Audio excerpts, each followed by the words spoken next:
The name's Thaddeus Grimsby. Most folks just call me Thad, though there aren't many folks left who call me anything at all these days.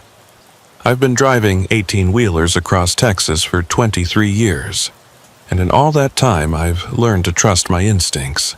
That tightness you get in your chest when something's off, the way your hands grip the wheel just a little harder when you sense danger ahead, those feelings have kept me alive more times than I care to count. But on that particular night in late October, driving through the empty stretch of Highway 287 between Amarillo and Fort Worth, my instincts failed me completely. I should start by saying that I'm not the kind of driver who scares easily. I've hauled everything from livestock to hazardous materials through ice storms, dust devils, and floods that turned highways into rivers. I've driven through neighborhoods where you don't stop at red lights after dark, and I've parked in truck stops where you sleep with one eye open and your doors locked tight. The road doesn't frighten me. People don't frighten me. At least, they didn't used to. It was a Wednesday night, or maybe it had already rolled over into Thursday morning. Time gets slippery when you're pushing through your second consecutive night run. I had picked up a load of industrial refrigeration units from a warehouse in Amarillo, heading southeast toward Fort Worth. The delivery wasn't due until Friday morning, but I like to stay ahead of schedule. Give yourself buffer time, and you won't have to explain to dispatch why you're late. That's always been my philosophy. The stretch of 287 between Childress and Vernon is about as desolate as Texas highways get. During the day, you might see the occasional ranch truck or farmer heading to town, but at night, it's just you, the road, and miles of darkness on either side. No streetlights, no buildings, just fence posts and mesquite trees that look like twisted hands reaching up from the earth. The only light comes from your headlights cutting through the dark and maybe the distant glow of a farmhouse sitting way back from the road. I had my CB radio on, scanning through channels more out of habit than necessity. Most truckers these days use their phones or company dispatch systems, but I'm old school. I like the crackle of the CB, the occasional voice cutting through the static to warn about speed traps or weather ahead. That night, though, the channels were dead quiet, not even the usual lonely trucker trying to stay awake with mindless chatter. The dashboard clock showed 2:47 a.m. when I first saw the headlights in my mirror. They appeared suddenly, like whoever was driving had just crested a hill behind me, though I knew the road had been flat for the last 10 miles. The lights were weaving slightly, not dramatically, just enough to catch my attention. My first thought was drunk driver. You see plenty of those on rural Texas highways, especially in the small hours when folks figure the cops are asleep. I eased off the accelerator slightly, letting my speed drop from 70 to about 65. Usually, when someone's coming up fast behind you, they'll pass and be on their way. But these headlights maintained their distance, matching my speed perfectly. They stayed about 3 truck lengths back, close enough that I could see them clearly in my mirrors, but not so close as to be immediately threatening. After a few minutes of this, I pressed the accelerator again, bringing my speed back up to 70, then 75. The headlights behind me sped up too, maintaining that exact same distance. When I slowed down to 60, they slowed down too. It was like they were attached to my trailer by an invisible rope. Now, I've been followed before. Sometimes it's kids playing stupid games. Sometimes it's someone who's nervous about driving at night and using your taillights as a guide. But this felt different. There was something deliberate about it, something calculated. The precision of their distance keeping set my teeth on edge. I grabbed my CB microphone. "Breaker, breaker, this is southbound on 287, about 15 miles north of Vernon. Anyone else out here tonight? Anyone copying this? Got someone riding my tail pretty steady here." More static. The headlights behind me suddenly flashed bright, then dim, then bright again. Not like they were signaling. More like the driver was playing with the switch. Then they swerved hard to the left, crossing into the oncoming lane. My first thought was they were finally going to pass, but instead of accelerating, they just drifted there, keeping pace with me in the wrong lane. There was no oncoming traffic. Hadn't seen another vehicle for at least 20 minutes, but watching those headlights cruise along in the opposite lane made my skin crawl. What kind of person does that? What were they trying to accomplish? After about 30 seconds, they swerved back behind me, resuming their position 3 truck lengths back. Then they did it again, this time drifting into the right shoulder, their passenger side tires kicking up dust and gravel that I could see in the red glow of my taillights. Back behind me. Then to the left lane again, then the shoulder. It was like they were tracing figure 8s behind my truck. I've dealt with aggressive drivers before, but this wasn't road rage. This was something else. Something planned. That's when I saw the second set of headlights ahead. At first, it looked like a vehicle had broken down on the shoulder about a half-mile up. I could see the hazard lights blinking in a steady rhythm. As I got closer, I could make out the shape of what looked like a sedan, maybe a Toyota or Honda, sitting at an odd angle with its front end partially in the roadway. The hood was up, and I could see someone standing beside it, waving their arms. My instinct was to move into the left lane to give them room, maybe even stop to help. That's what you do out here in the middle of nowhere. You help people who are stranded because you'd want someone to do the same for you. But the vehicle behind me had shifted my entire mental state. Every nerve in my body was firing, telling me something was wrong with this picture. As I approached the broken-down car, my headlights illuminated the person waving. It was a woman, looked to be in her 30s, wearing jeans and a dark jacket. Her hair was long and dark, whipping around in the wind. She was waving frantically, desperately, like someone whose life depended on getting help, but there was something about her movements that seemed rehearsed, too dramatic, like an actor overselling their role in a community theater production. The car behind me suddenly accelerated, pulling alongside my cab in the left lane. It was an older model pickup truck, dark-colored, maybe blue or black, hard to tell in the darkness. I couldn't see the driver clearly, just a shadow behind the wheel. They weren't trying to pass, they were boxing me in, keeping me from being able to swerve left around the woman and her car. Everything crystallized in that moment. This was a trap. I had maybe 3 seconds to make a decision. The woman was still waving, stepping further into the roadway. The pickup truck beside me was matching my speed exactly, preventing me from moving left. The shoulder on the right was narrow, bordered by a drainage ditch that would absolutely flip my truck if I tried to use it. I did the only thing I could think of. I laid on the horn and maintained my speed. The woman jumped back at the last second, and I mean the absolute last second.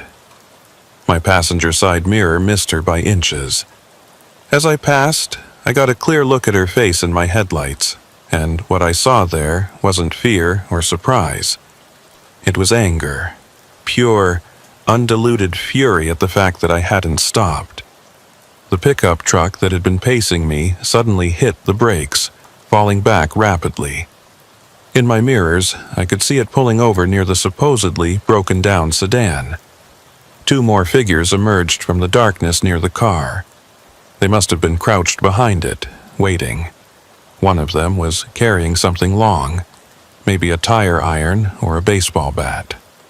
My hands were shaking as I grabbed the CB again.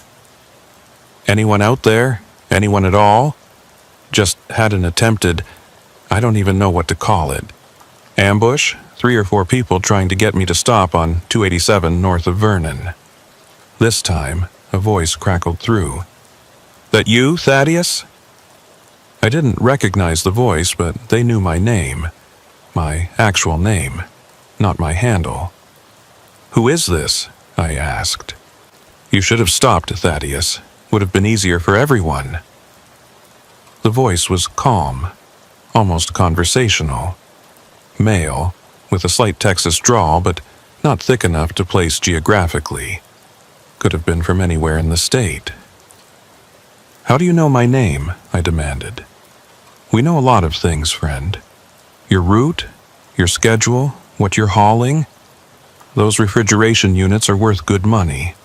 But don't worry, we'll catch up with you soon enough. Maybe tomorrow night, maybe next week. We're patient people." I switched off the CB and pushed the accelerator to the floor. My truck could do 90 on a straight stretch if I pushed it, though the whole rig would shake like it was about to come apart. I didn't care. I needed to get to Vernon, needed to get around other people, needed to get off this damned highway, but they were right about one thing. They knew my route. See, the thing about hauling regular freight on regular schedules is that you become predictable. I ran this same route twice a month, had been for the past 3 years. Same pickup locations, same delivery points, same highways, often at the same times.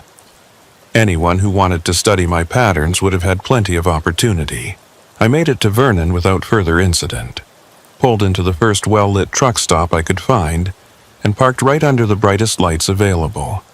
There were a few other trucks there, drivers sleeping in their cabs, and the presence of other people made me feel marginally safer.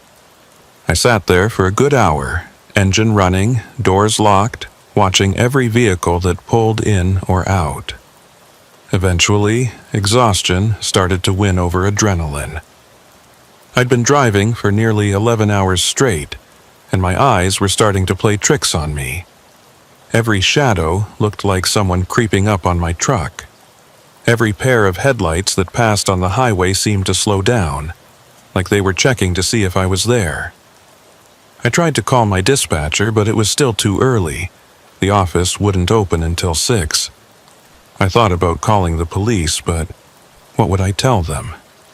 That someone had pretended to have car trouble. That wasn't illegal. That someone had followed me.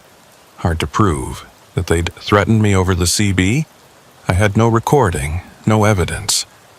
Around 4 a.m., I decided I needed to sleep, at least for a few hours.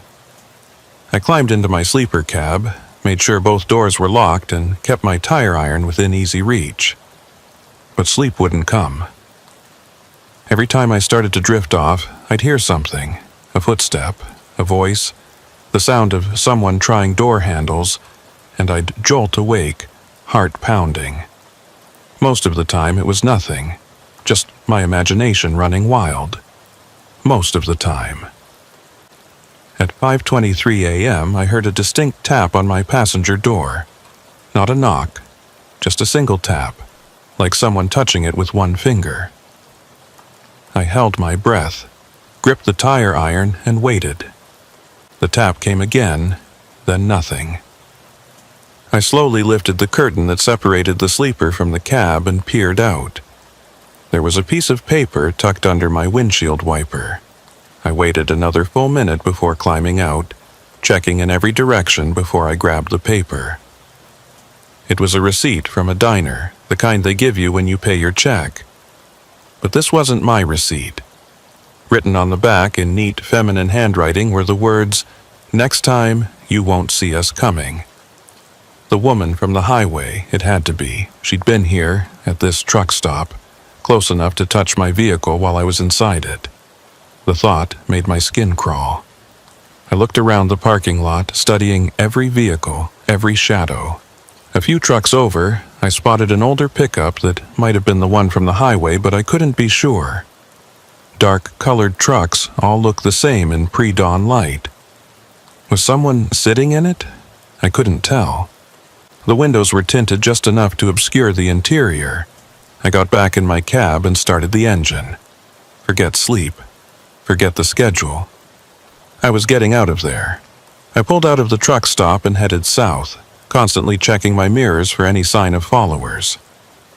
The sun was just starting to lighten the eastern horizon, painting the sky a pale gray that made the world look washed out and unreal.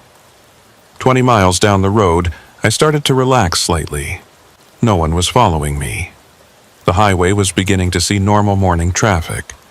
Farmers heading to town, early commuters, school buses beginning their routes.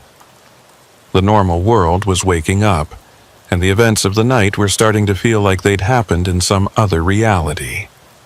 That's when I noticed the smell. It was faint at first, just a whiff of something chemical and wrong. I checked my gauges, everything normal. No warning lights, no temperature spikes, but the smell was getting stronger. It was coming from my cargo area. I pulled over at the next wide spot in the road and walked back to check my trailer. The locks were still in place, the seals intact. But when I put my ear to the door, I could hear something.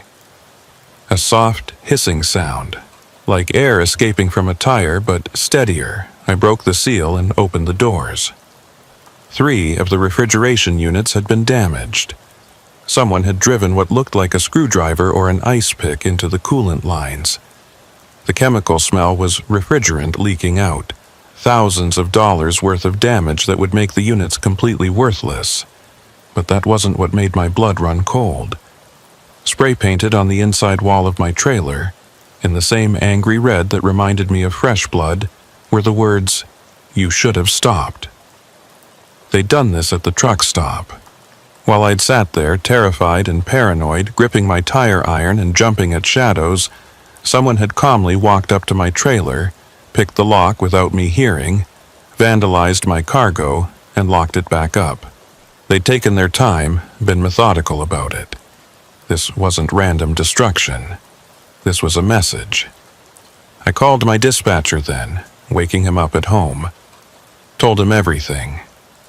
He listened in silence, then said he'd send another driver to meet me and transfer the undamaged units. Told me to file a police report, get the trailer documented for insurance, then deadhead back to the yard. My run was over. But here's the thing that still bothers me, that keeps me up at night even now, months later. They could have robbed me. Those refrigeration units were worth serious money, and they'd clearly had the opportunity. They could have hurt me. I'd been completely vulnerable in that sleeper cab. They could have done any number of things, but they didn't.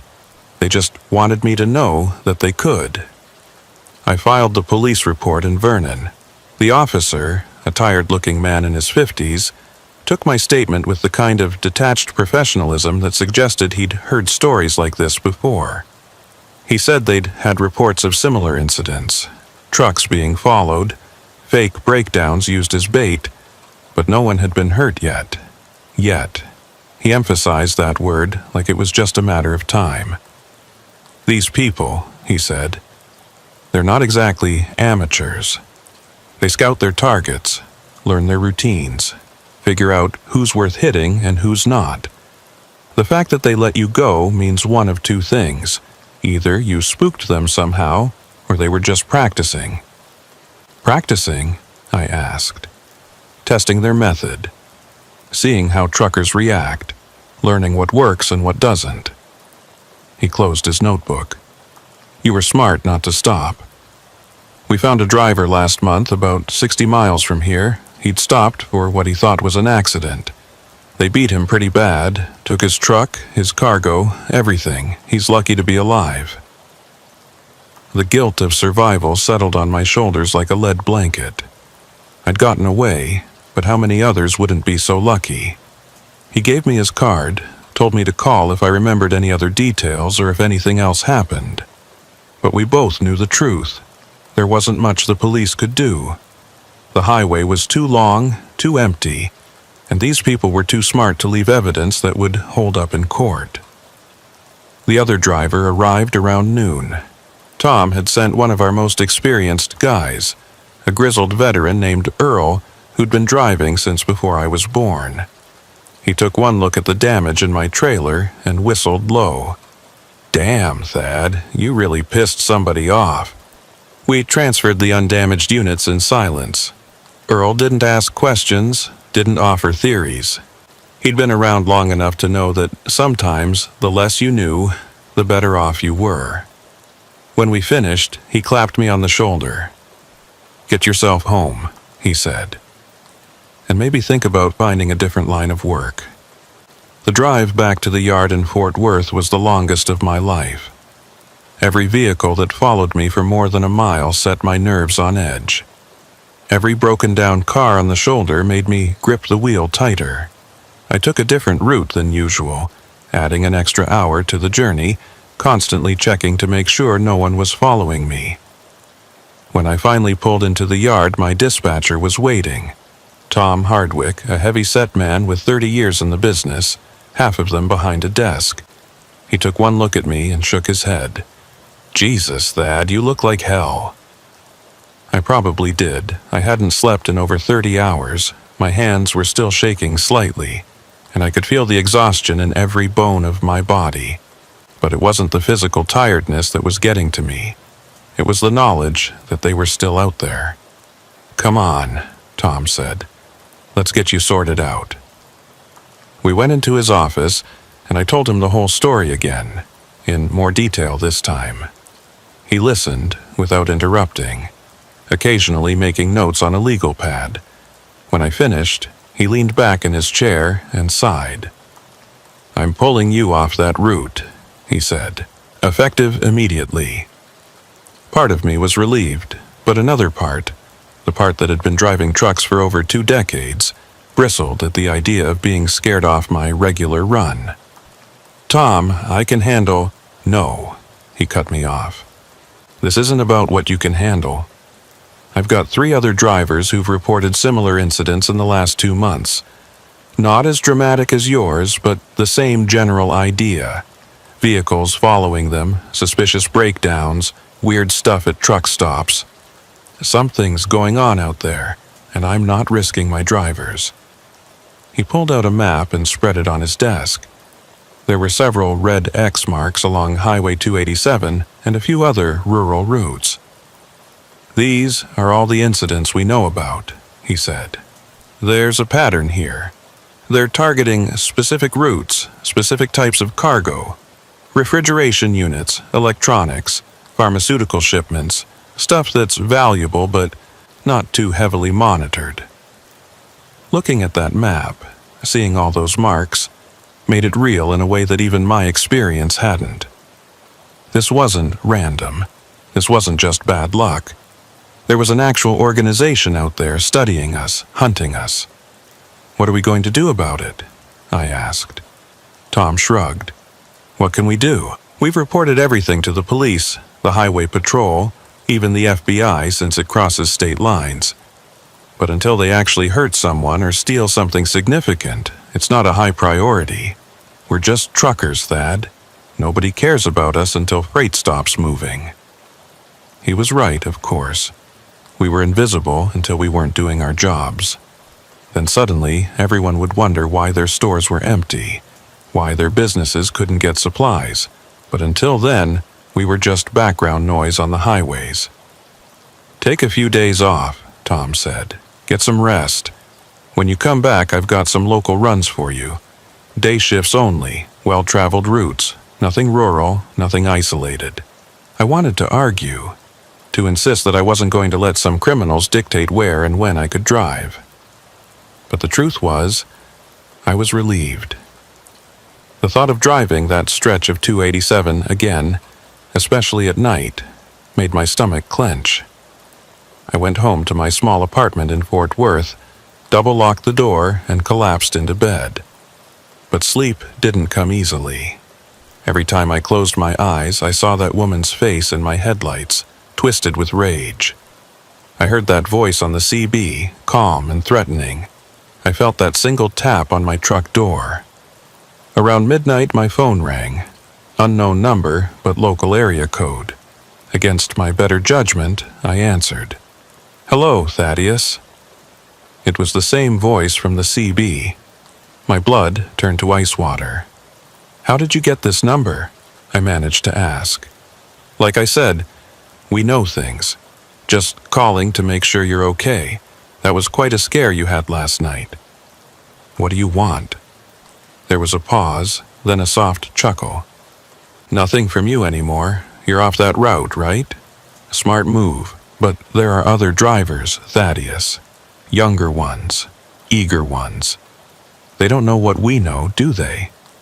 "Leave them alone," I said, trying to keep my voice steady. "That's not how this works. This is business, nothing personal. You were smart, you survived. Not everyone will be so lucky." The line went dead. I sat there in the darkness of my apartment, phone still pressed to my ear, listening to the silence. They knew where I lived.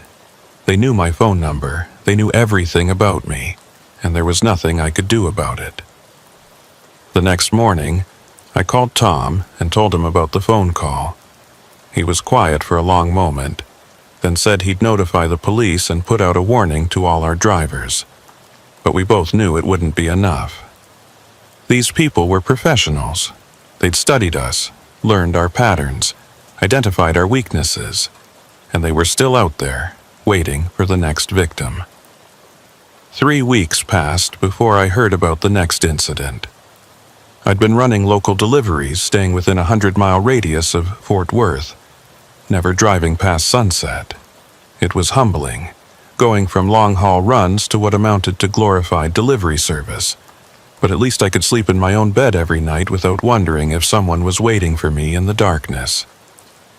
Tom called me into his office on a Tuesday morning. His face was grim, more so than usual. "Sit down, Thad," he said. "We need to talk." I took the chair across from his desk, noting the folder he had open in front of him, police reports, from the look of them.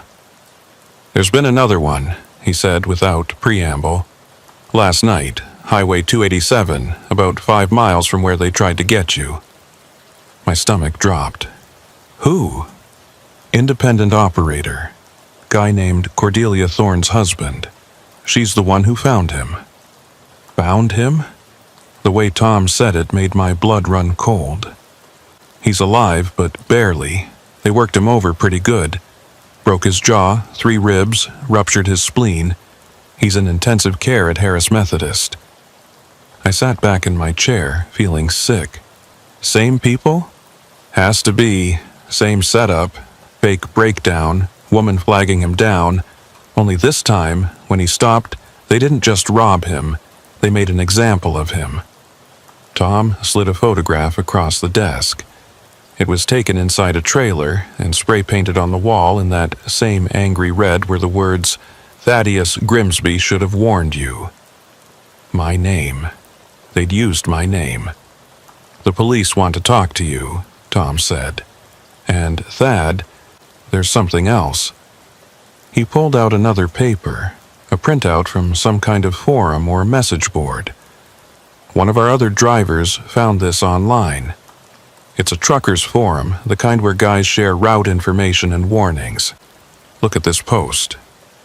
The post was dated 3 days after my incident. The username was Luella B979, and the message was simple. "Looking for Thaddeus Grimsby. He knows what he did. If anyone knows his current routes or how to reach him, there's money in it for you. Serious inquiries only." Luella. The woman from the highway had a name now. "There are dozens of replies," Tom continued. "People asking what you did, offering information. Someone even posted a picture of your truck from a truck stop in Weatherford." "Jesus," I muttered. "They're hunting me." "Not just you. Look at this." He showed me another printout. This one from a different forum. The poster was J. Creed 88, and the message was longer. "Attention all drivers on Texas rural roads. We're looking for specific cargo and specific drivers. Those who cooperate will be compensated. Those who don't, well, Thaddeus Grimsby thought he was smart. Ask around about what happened to the last driver who didn't stop. This is business, not personal. Make the smart choice. Josiah Creed, another name to go with the voices and shadows." "The FBI is involved now," Tom said. "This is organized crime, interstate commerce, the whole deal. They want to put you in protective custody." "Protective custody?" I laughed, but there was no humor in it. "For how long? Forever?" These people know where I live, where I work, what I drive. What am I supposed to do, go into witness protection because I didn't stop for a fake breakdown? It might not be a bad idea, Tom said quietly.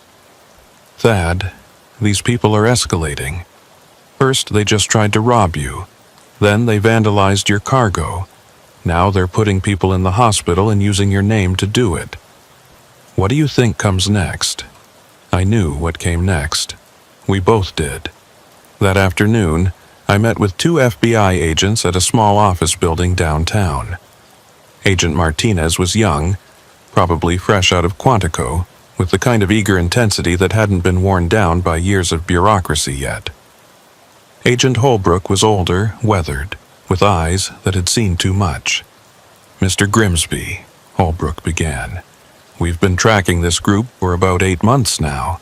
What you've told us, combined with other incidents, has given us a much clearer picture of their operation. He spread out a map similar to the one Tom had shown me, but with many more marks. Red X's for confirmed incidents, blue circles for suspected ones, yellow triangles for near misses. We believe we're dealing with a crew of at least 6 individuals, possibly more. They're well organized, well informed, and getting bolder with each successful score. Successful? I asked. But they didn't get anything from me. You're the exception, Martinez said. In the past 6 months, they've stolen over $2 million worth of cargo, electronics, pharmaceuticals, industrial equipment. They seem to have inside information about what trucks are carrying what. Inside information, I repeated. You mean someone at the trucking companies? Possibly, or someone with access to shipping manifests, delivery schedules. These aren't random hits. They know exactly which trucks to target and when. Holbrook pulled out a tablet and showed me a series of photographs. Security camera footage from various truck stops, all grainy and unclear, but showing the same woman at different locations. Is this her? He asked. The woman from the highway? I studied the images. The quality was poor, but the build was right, the hair, the way she moved. Could be, I said. Hard to say for sure. Her name is Luella Blackwood, Holbrook said. At least, that's one of her names. She's got a record: fraud, theft, assault. Did 2 years in Gatesville for her part in a robbery scheme. Got out 3 years ago. He swiped to another photo, this one a mugshot. It was definitely her. Those same dark eyes that had blazed with anger when I didn't stop. And this, Holbrook continued, swiping again, is Josiah Creed. We think he's the leader, or at least the organizer. The man in the photo was ordinary looking. Early 40s, graying beard, the kind of face you'd forget 5 minutes after seeing it. But there was something in his eyes, a calculating coldness that made me uncomfortable even in a photograph. Ex-military, Martinez added. Dishonorable discharge after he was caught stealing supplies and selling them on the black market. He's been running schemes ever since. So, why haven't you arrested them? I asked. The 2 agents exchanged glances. We need more evidence, Holbrook said carefully. What we have is mostly circumstantial. We need to catch them in the act, or get someone on the inside to flip. You want me to be bait, I said. It wasn't a question. We want you to be safe, Martinez said quickly. But if you were willing to help us, help you how? Drive around until they try to kill me? We'd have surveillance on you the entire time, Holbrook said. Multiple units, air support if necessary. The moment they make a move, we'd be there. I thought about the driver in the hospital, his jaw wired shut, machines keeping him breathing. I thought about my name painted in that trailer, a message and a threat. I need to think about it, I said.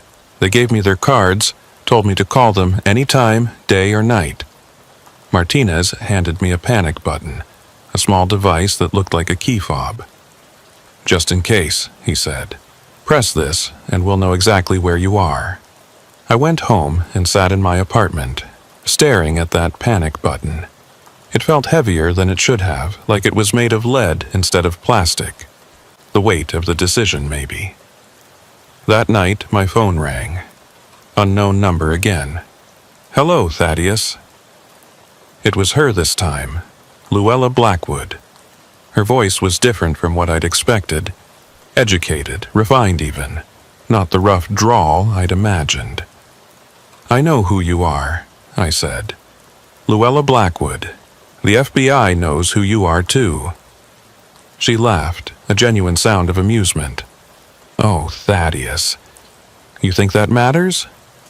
You think we care about the FBI? They've been tracking us for months, and what have they accomplished? Nothing. What do you want?" "I wanted to apologize," she said, and for a moment, I thought I'd misheard. "About that driver, the one in the hospital. That wasn't supposed to happen. Josiah got carried away. We're not usually so crude. You're apologizing for putting a man in the ICU?" "I'm explaining that it wasn't personal. Just like with you. This is business, Thaddeus, supply and demand. We supply what people demand, and right now, there's a high demand for what you truckers are carrying." "You're thieves," I said. "Criminals." "We're entrepreneurs," she corrected. "And we're very good at what we do. But you've complicated things. You've drawn attention we don't want. The FBI is one thing, but now, other drivers are getting paranoid, changing routes, adding security. You're costing us money." "Good." "No, not good. Not good for anyone. Because when we lose money, we have to make it up somewhere else. And that means taking bigger risks, being less gentle." The threat was clear. "So, what do you want from me?" I asked. "I want you to go back to your regular route. Same schedule, same cargo, business as usual." "You want me to be a sitting duck?" "I want you to be smart. You do your job, we'll do ours, and everyone goes home safe. Keep hiding, keep running, and more people are going to get hurt. People who don't have FBI agents watching their backs. If I go back to my route, you'll try to rob me." "No," she said. "You've made your point. You're too high profile now, too risky. We'll leave you alone. Professional courtesy. But we need things to go back to normal. We need the other drivers to stop being so paranoid." I didn't believe her for a second, but I played along. "And if I don't?" "Then that driver in the hospital, he'll have company, lots of company. And every one of them will know that Thaddeus Grimsby could have prevented it."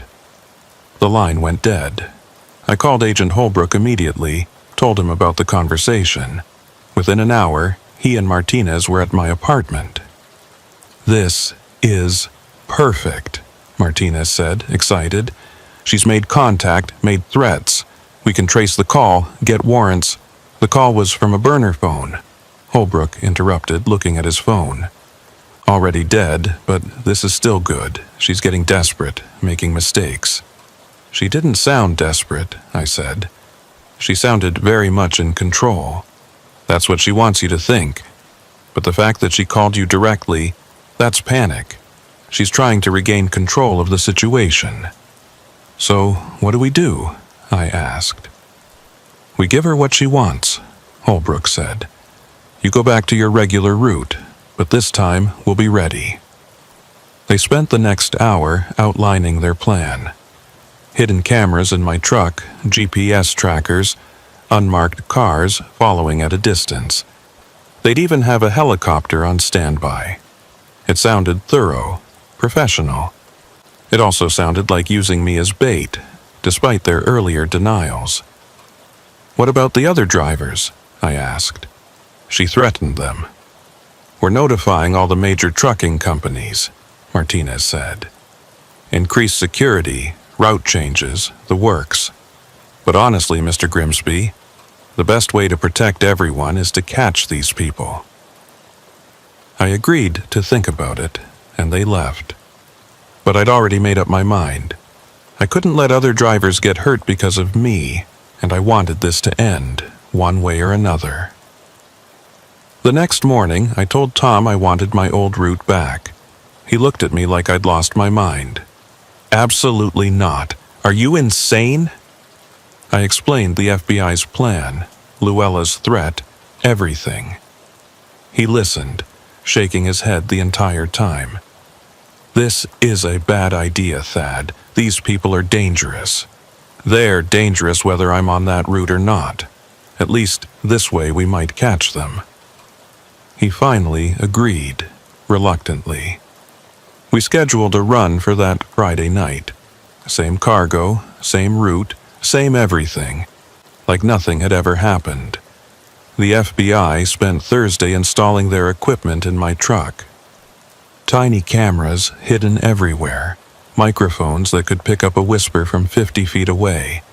They showed me the panic button again, made me practice using it. The moment anything seems off, Holbrook emphasized, you hit this. Don't wait, don't second guess. Hit it, and we'll be there in minutes. Friday evening came too quickly. I did my pre-trip inspection, trying to act normal even though I could feel eyes on me. The FBI agents were out there somewhere, watching, waiting. The weight of the panic button in my pocket was both reassuring and terrifying. I pulled out of the yard at 8 p.m., heading northwest toward Amarillo. The familiar rhythm of the road should have been comforting, but every mile felt like driving deeper into a trap. The sun set behind me, painting the sky blood red before fading to black. The first 100 miles were uneventful. Normal traffic, normal radio chatter. I started to think maybe Luella had been telling the truth, that they'd leave me alone. Professional courtesy, she'd called it. Then, around 11 p.m., I saw the headlights. Same pattern as before, appearing suddenly, maintaining perfect distance. But this time I was ready. I activated the camera system with a switch hidden under my dash, alerting the FBI that something was happening. I see them, I said aloud, knowing the microphones would pick it up. Single vehicle, about 3 lengths back. The headlights followed me for 10 miles, matching every speed change, every lane shift. Then, just like before, they started the weaving pattern. Left lane, right shoulder, back to center. A signal to others up ahead, maybe, or just psychological warfare. My phone buzzed. Text message from Holbrook. We see them. Maintain speed. Wait for our signal. Easy for him to say. He wasn't the one driving into an ambush. 20 miles later, I saw the broken down vehicle. Same spot as before, or close to it. But this time, there were 2 cars on the shoulder, hoods up, hazard lights flashing, and multiple people, I counted at least 4, standing around them. One of them stepped into the road, waving frantically. Not Luella this time. A man, tall and thin, wearing what looked like a mechanic's coveralls. As I got closer, I recognized him from the FBI photos. Josiah Creed himself. My phone buzzed again. Do not stop, drive through. But something was wrong. There were more vehicles ahead, pulled off on both shoulders, creating a narrowing funnel. And in my mirrors, I could see more headlights approaching fast from behind, not just the one that had been following me. 3, maybe 4 vehicles. This wasn't the same trap as before. This was something bigger. I grabbed the CB microphone. Breaker. This is Thaddeus Grimsby on 287. I need help here. Multiple vehicles, possible. The windshield exploded. Not from a bullet, from a brick or a rock. Something heavy thrown from the overpass we were passing under. Safety glass showered everywhere, and cold wind roared into the cab. I fought to keep control, nearly jackknifing as I swerved. More objects rained down. Rocks, bottles, pieces of metal. My hood took a massive dent, and something punctured the passenger door with a shriek of tearing metal. They weren't trying to stop me. They were trying to kill me. I floored it, barreling through the funnel of vehicles. Josiah Creed dove out of the way at the last second, and I clipped one of the abandoned cars, sending it spinning. In my mirrors, I could see chaos, vehicles swerving, people running, but they weren't giving up. The pickup truck behind me accelerated, ramming into my trailer. The whole rig lurched forward. They hit me again, harder this time, trying to make me lose control. More vehicles were joining the pursuit. I counted 5 sets of headlights now. Where was the FBI? Where was my backup? I hit the panic button so hard I thought I might break it. Then I grabbed the CB again. Mayday! Mayday! This is Thaddeus Grimsby under attack on Highway 287, mile marker 142. Multiple vehicles in pursuit. Where the hell is another ram from behind? This one from the side, trying to spin me out. I felt the trailer start to slide and had to fight every instinct to avoid jackknifing. The speedometer hit 85, 90. The whole rig was shaking, threatening to come apart. Then I saw them, flashing lights ahead. Police cars, FBI vehicles, even that promised helicopter swooping in low with a spotlight. The cavalry had arrived. The vehicles behind me immediately scattered. Some took off road exits, others simply stopped and tried to turn around. But it was too late for them. The FBI had the whole area surrounded. I managed to bring the truck to a stop on the shoulder, hands shaking so badly I could barely set the brakes. Blood was running down my face from where the glass had cut me. My ears were ringing. But I was alive. Agent Holbrook was the first to reach me, gun drawn, eyes scanning for threats. "Are you hurt?" "I'm okay," I lied. "Did you get them?" "We got some of them," he said. "Come on, let's get you to an ambulance." As the EMTs cleaned my cuts and checked me for concussion, I watched the FBI and state police round up suspects. They'd caught 3 vehicles, 8 people total, but not the main pickup that had been ramming me. And when they showed me the suspects, neither Luella Blackwood nor Josiah Creed were among them. "They got away," I said. It wasn't a question. "The leaders usually do," Holbrook admitted. "But this is still a win. We've got their crew, their vehicles. We'll flip someone, get them to talk." But I knew better. Luella and Josiah were too smart to get caught in their own trap. They'd probably been watching from a safe distance, ready to disappear the moment things went wrong. One of the captured suspects, a young woman barely out of her teens, was crying as they put her in the patrol car. She looked at me through the window, mascara running down her face, and mouthed something. It looked like, "I'm sorry." I thought about Cordelia Thorne, finding her husband beaten half to death. I thought about all the drivers who'd been robbed, traumatized, hurt. And I thought about how this young woman had made her choice, just like I'd made mine that night when I didn't stop. The FBI kept me at the scene for 3 hours, taking statements, documenting evidence. They found weapons in the captured vehicles, tire irons, baseball bats, even a few guns. They also found lists of trucking companies, driver names, route information. It was an entire criminal database. My name was circled in red on every list. "You're going to need protection," Holbrook said. "Real protection this time. Safe house, new identity, the works. Luella and Josiah are still out there, and now they know you helped us." "No," I said. "I'm done running. I'm done hiding."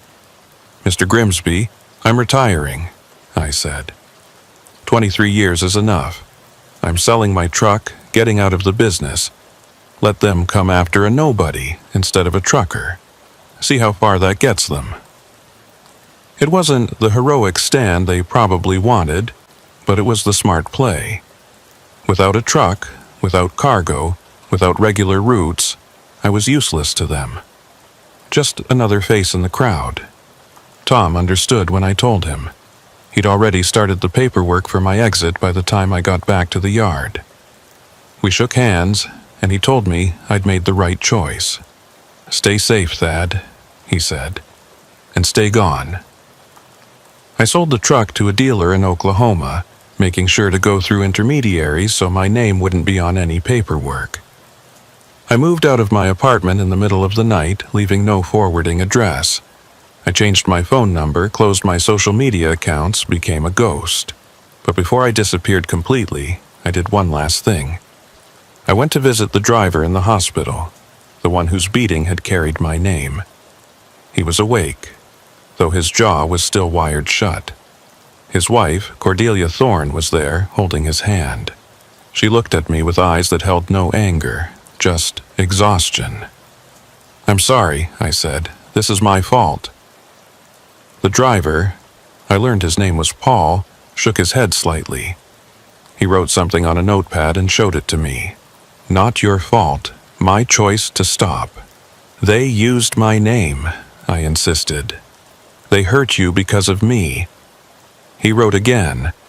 "They hurt me because they're criminals. You survived. That matters." Cordelia spoke then, her voice soft but firm. "The FBI agent told us what you did, how you helped catch some of them. Thank you for that." I wanted to tell her it wasn't enough, that the real criminals were still free. But what good would that do? They needed hope, not more fear. As I left the hospital, my phone buzzed. New number, but I knew who it was before I answered. "Running away, Thaddeus?" Luella's voice was amused. "That's not like you." "It's over," I said. "I'm out. You won. Is that what you want to hear?" "What I want is irrelevant now. You've made things very complicated for us. 8 of our people in custody, our entire operation exposed. That's not something we can just forget. I don't care anymore. Come after me if you want. I've got nothing you need." There was a long pause. Then she said something that chilled me more than any threat could have. "Everyone has something to lose, Thaddeus. Everyone has someone they care about. You might think you're alone, but we know better. That ex-wife in Houston, those 2 kids in Austin, your brother in Lubbock. Amazing how much information is just floating around out there, waiting for someone to collect it." My blood froze. I'd been divorced for 10 years, barely spoke to my ex-wife. My kids were adults, living their own lives. My brother and I hadn't talked in 5 years, but she knew about all of them. "You stay away from them," I said, trying to keep the fear out of my voice. "That's entirely up to you," she said. "Disappear. Stay disappeared, and never cooperate with law enforcement again. Do that, and your family stays safe. Break that agreement, and well, we've already shown what we're capable of. The FBI couldn't protect you. What makes you think they can protect everyone you've ever cared about?" She was right, and we both knew it. "Fine," I said. "You have my word." "Good. Goodbye, Thaddeus. Let's hope we never have to speak again." The line went dead. I threw the phone in a dumpster and walked away. That was 6 months ago. 6 months. That's how long I managed to stay hidden. 6 months of looking over my shoulder, jumping at unexpected knocks, screening every call through 3 different apps before answering.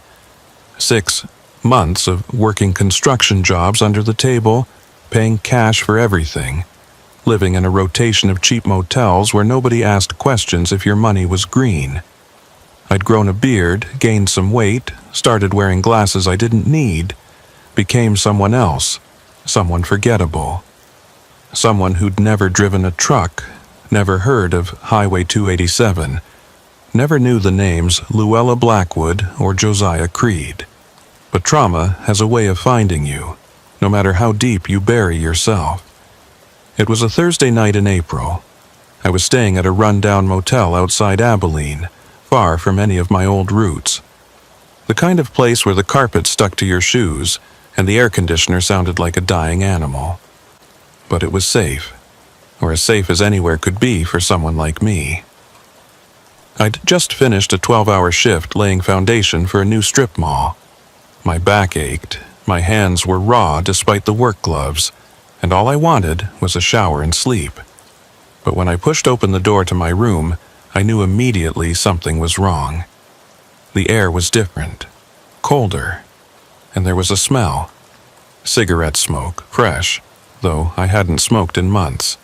She was sitting in the chair by the window, silhouetted against the yellowed curtains. Luella Blackwood. She'd cut her hair short, dyed it blonde, but I knew her instantly. You don't forget the face of someone who's tried to destroy your life. "Hello, Thaddeus," she said, taking a long drag from her cigarette. "You're a hard man to find." I stayed in the doorway, calculating distances. The parking lot was 20 feet behind me. My truck, not a semi anymore, just an old Ford pickup I'd bought with cash, was parked right outside. But she was too calm, too relaxed. This was planned. "How?" I asked. "Your brother," she said simply. "We've been watching him. You called him 2 weeks ago from a burner phone, checked in on him." The call lasted 4 minutes and 17 seconds, long enough for our tech guy to triangulate the general area. After that, it was just legwork, checking motels, construction sites. You truckers always end up in construction when you quit. Something about working with your hands. I'd been so careful, but not careful enough. One moment of weakness, of needing to hear a familiar voice, and it had all unraveled. "What do you want?" I asked, though I already knew this wouldn't end well. "Josiah is in prison," she said. "Thanks to you and your FBI friends, 15 to 20 years. The others got 5 to 10. You destroyed everything we built. You destroyed it yourself when you started hurting people." She laughed, bitter and sharp. "Hurting people? We were surviving. Do you know what it's like to have nothing? To watch everything get taken from you piece by piece until crime is the only option left? There are always options." Spoken like someone who's never been truly desperate. She stood up, and I tensed, but she just walked to the window, peering through the curtains. "I didn't come here to debate philosophy with you, Thaddeus. I came to make you an offer. I'm listening." The FBI froze all our assets, but we had money hidden. Enough to start over, somewhere else, under new names. I could disappear, just like you tried to.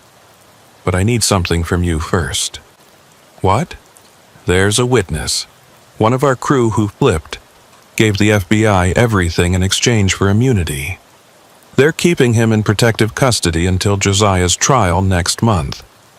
I need to know where." I almost laughed. "You think I have that information?" "No, but you still have contacts. That dispatcher of yours, Tom, the FBI agents who worked your case, you could find out." "Even if I could, why would I?" She turned to face me, and for the first time, I saw something besides cold calculation in her eyes. Desperation. Fear. "Because if you don't, I'll burn everything down. Your family, your friends, everyone you've ever cared about. I've got nothing left to lose, Thaddeus. Prison or death, it doesn't matter anymore. But I'll take as many people with me as I can. You're threatening to kill innocent people if I don't help you kill a witness? I'm not going to kill him. I just need to know where he is. What happens after that isn't your concern." We stood there, staring at each other across the dirty motel room. Two people whose lives had been derailed by a single moment on a dark highway. In another universe, we'd never met. I'd have stopped for her fake breakdown, been robbed, filed an insurance claim, and moved on. She'd have gotten her score and disappeared into the night. Simple, clean. But I hadn't stopped, and now here we were. I can't, I said finally. I won't. She nodded like she'd expected that answer. Then we have a problem. She pulled out her phone and showed me the screen. It was a live video feed. My ex-wife's house in Houston. I could see her through the kitchen window washing dishes, alone, vulnerable. I have people watching her, Luella said. Your kids too, your brother. One word from me and bad things happen. You understand? My mouth went dry. You're bluffing. She made a call, putting it on speaker. A man's voice answered. Yeah? Show him, she said. 30 seconds later, the feed showed a figure approaching my ex-wife's back door. Dressed in black, face obscured. They knocked, and I watched her dry her hands and walk toward the door. Stop, I said. Please. Luella spoke into the phone. Stand down, for now. The figure retreated, disappearing into the darkness. My ex-wife looked confused, peering out into her backyard before closing and locking the door. 48 hours, Luella said. Find out where the witness is, or next time my people won't stop at knocking. She walked past me toward the door, pausing just long enough to whisper, and don't even think about calling the FBI. We're monitoring everything. One suspicious call, one police car showing up somewhere it shouldn't, and it's over. Then she was gone, leaving only the smell of cigarette smoke and the weight of an impossible choice. I sat on the bed, head in my hands, trying to think. She was right about one thing. I couldn't call the FBI. Even if they could protect my family, which was doubtful, any contact would trigger Luella's people. But I also couldn't give up a witness. That would make me an accessory to murder, because despite what she said, I knew exactly what would happen if she found him. I needed help, but from someone outside the official channels. Tom Hardwick, my old dispatcher. He'd know things, have contacts, but he wasn't law enforcement. Maybe I could reach out without triggering any alarms. I drove 3 hours to Dallas, switching vehicles twice, before finding a payphone that actually worked. They're almost extinct now, but truckers know where to find them. Old truck stops that haven't been updated since the 90s. Tom answered on the third ring. Hello? Tom, it's Thad. Don't say my name, just listen. Silence then. I'm listening. I explained everything as quickly as I could. Luella's visit, her threats, the impossible situation. Tom listened without interrupting. Jesus, he finally said. What are you going to do? I don't know. That's why I'm calling. I don't know what I need. Information, options, something. The witness, Tom said slowly. I might know who it is. Guy named Garrett, early 20s. He was the weak link, kid who got in over his head. Word is he's scared out of his mind. Been begging the FBI to relocate him to another country. Do you know where they're keeping him? No, and I don't want to know. Thad, you can't be thinking about... I'm not thinking about anything. I'm just trying to find a way out of this that doesn't end with people dead. Tom was quiet for a long moment. Then he said, There might be another way. What if the witness wasn't where Luella thought he was? What if you gave her bad information? She'd know eventually, and then my family, not if she was arrested first. Look, I still have contacts at the FBI. What if we set up a sting? You give her a fake location, FBI is waiting, they grab her? It was risky, but it was better than any plan I had. Make the call, I said. But Tom, be careful. She's got people everywhere. I gave him the motel's phone number and hung up. Then I drove back, taking an even more circuitous route. If Luella had people watching me, I wanted them dizzy from trying to follow. Tom called back 6 hours later. It's set. Agent Holbrook remembers you. He's interested. But Thad, they want something in return. What? Your testimony. full cooperation. Everything you know about Luella and her operation. That would put an even bigger target on my back. Holbrook says they can protect you. Real witness protection this time. New identity, new life, completely off the grid. I thought about my current life. Motel rooms, cash jobs, constant fear. Was witness protection really any worse? Fine, I said. What's the plan? The plan was elegant in its simplicity. I would tell Luella that the witness was being held at a specific safe house in Fort Worth. The FBI would evacuate the real residence and fill it with agents. When Luella or her people showed up, they'd be arrested. Clean, simple, effective. Except nothing about Luella Blackwood was ever simple. I met her the next night at an abandoned truck stop off I-20. She'd chosen the location, of course. Isolated, multiple exit routes, impossible to surround without being noticed. She wasn't alone this time. A man sat in the passenger seat of her car, face obscured by darkness. He didn't speak, didn't move, but I could feel him watching me. "Well," she said, leaning against her car. I handed her a piece of paper with an address. Safe house in Fort Worth. Residential neighborhood, minimal security. They're moving him in 3 days, right before the trial. She studied the paper, then me. "How did you get this? Does it matter?" "Everything matters." She pulled out her phone, typed something. "If you're lying to me, Thaddeus, if this is some kind of setup, it's not." She stared at me for a long moment. Then she nodded to the man in the car. He got out, and I finally saw his face. Young, maybe mid-20s, with dead eyes and a scar across his throat. "This is Marcus," she said. "He'll be staying close to you until we verify your information. Think of him as insurance. That wasn't part of the deal. The deal is whatever I say it is." She got in her car, started the engine. 3 days, Thaddeus. If you've told the truth, you'll never see us again. If you've lied, well, Marcus will handle that." She drove off, leaving me alone with her silent enforcer. He followed me back to the motel, took the room next door. I could hear him through the thin walls, pacing, occasionally talking on the phone in a language I didn't recognize. For 2 days, we existed in this strange limbo.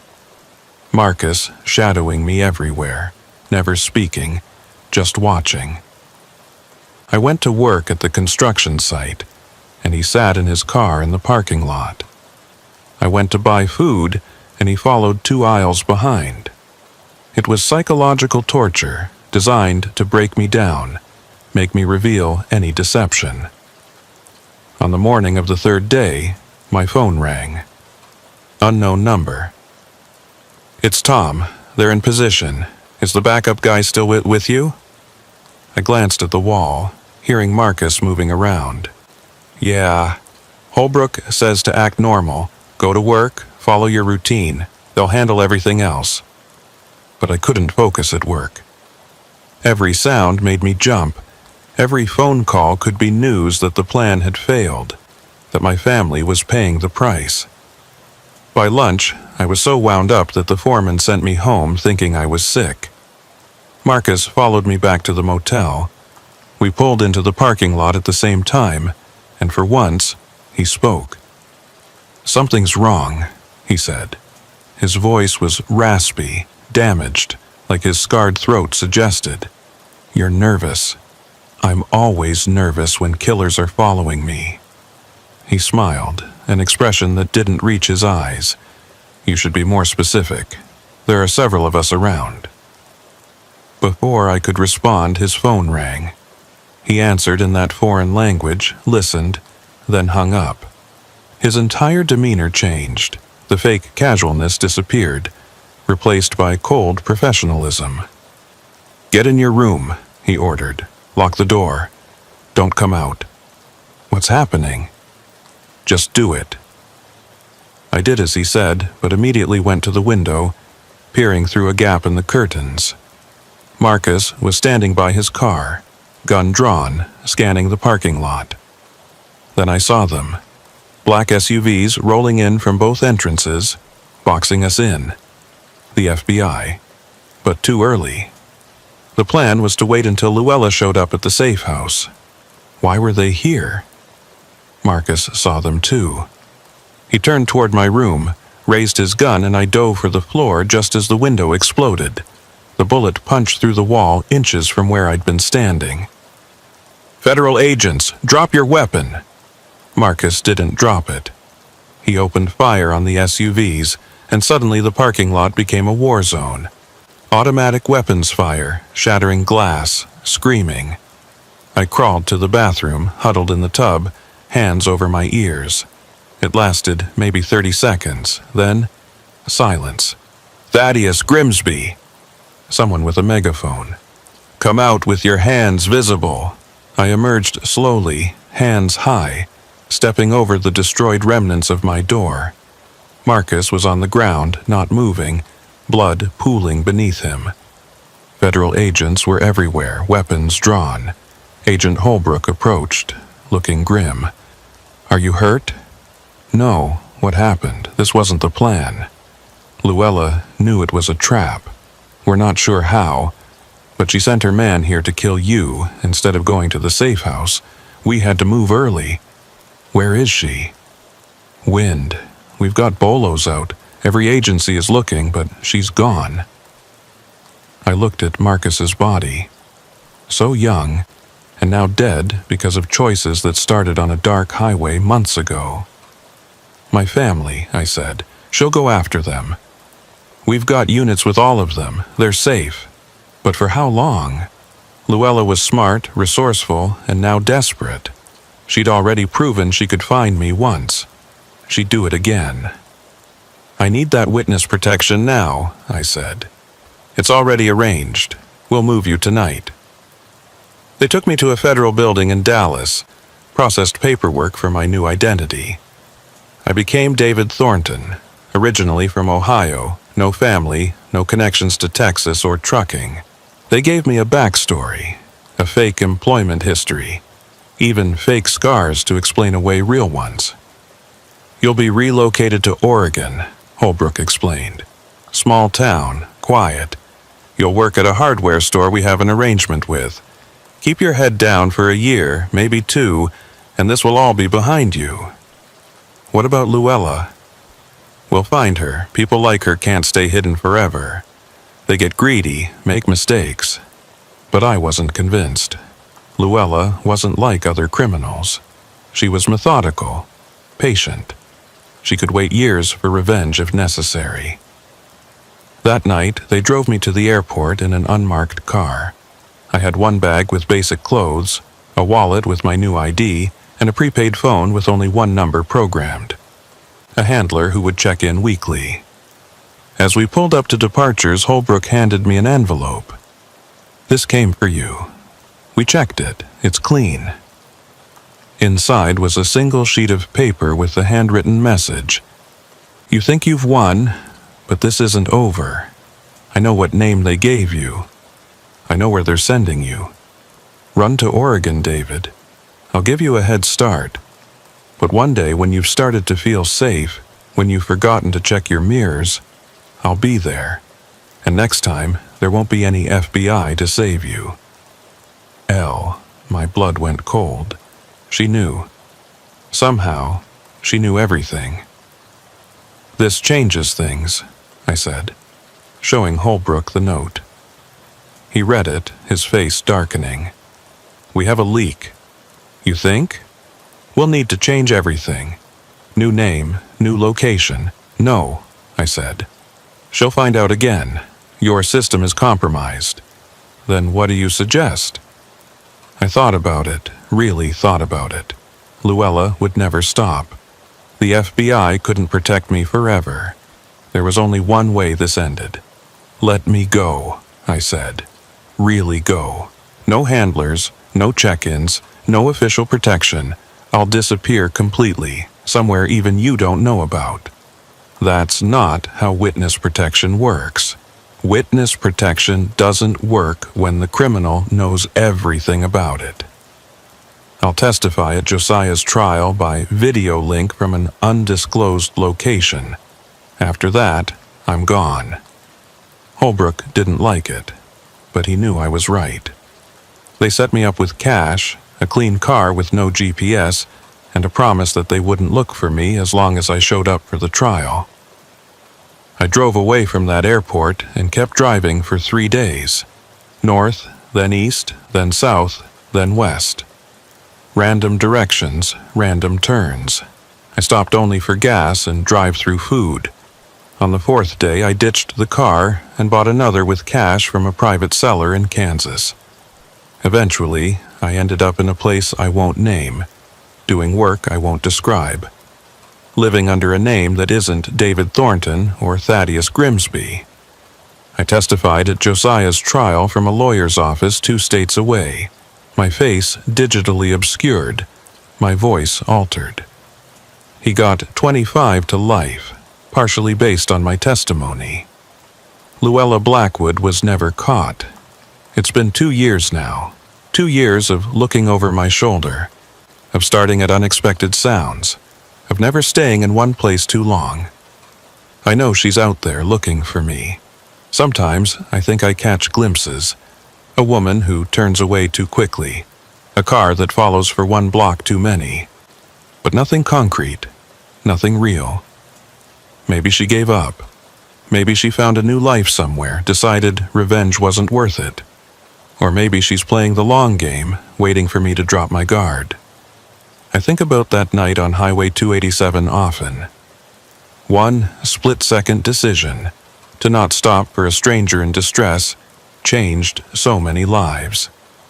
The driver who did stop and ended up in the hospital. The young criminals now serving hard time. Marcus, dead in a motel parking lot.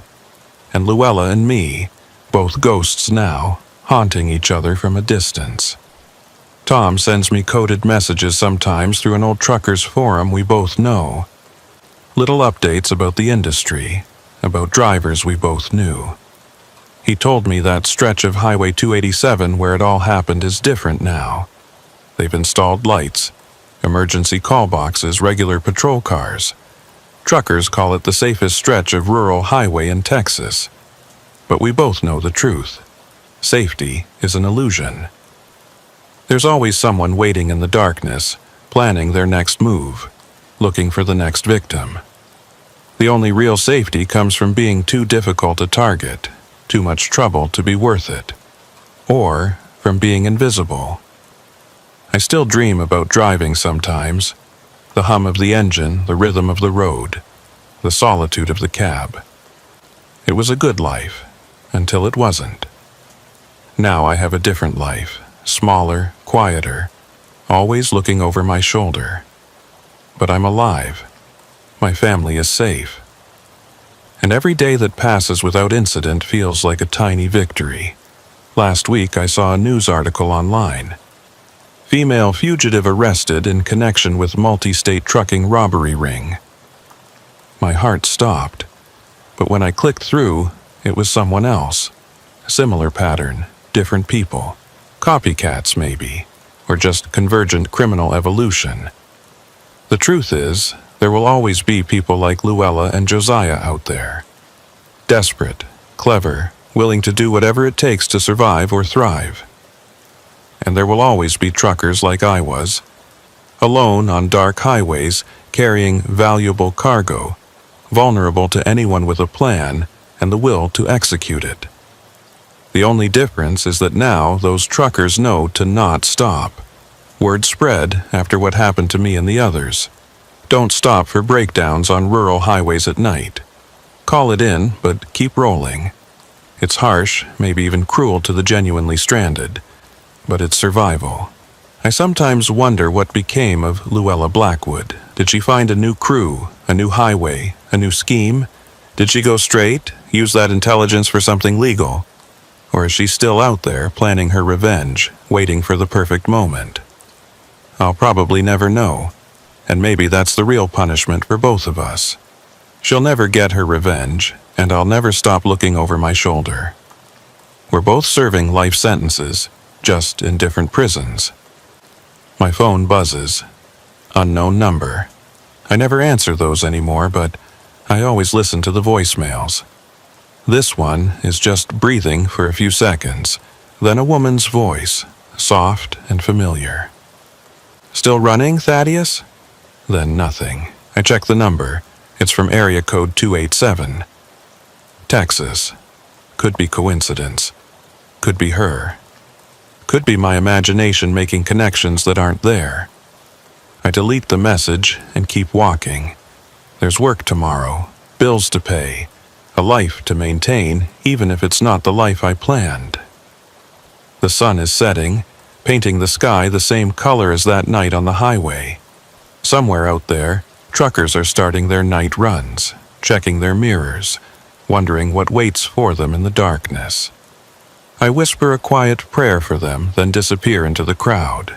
Just another face among millions, invisible and safe. For now. My name is Ambrose Wickham, and I've been hauling freight across Texas for 17 years.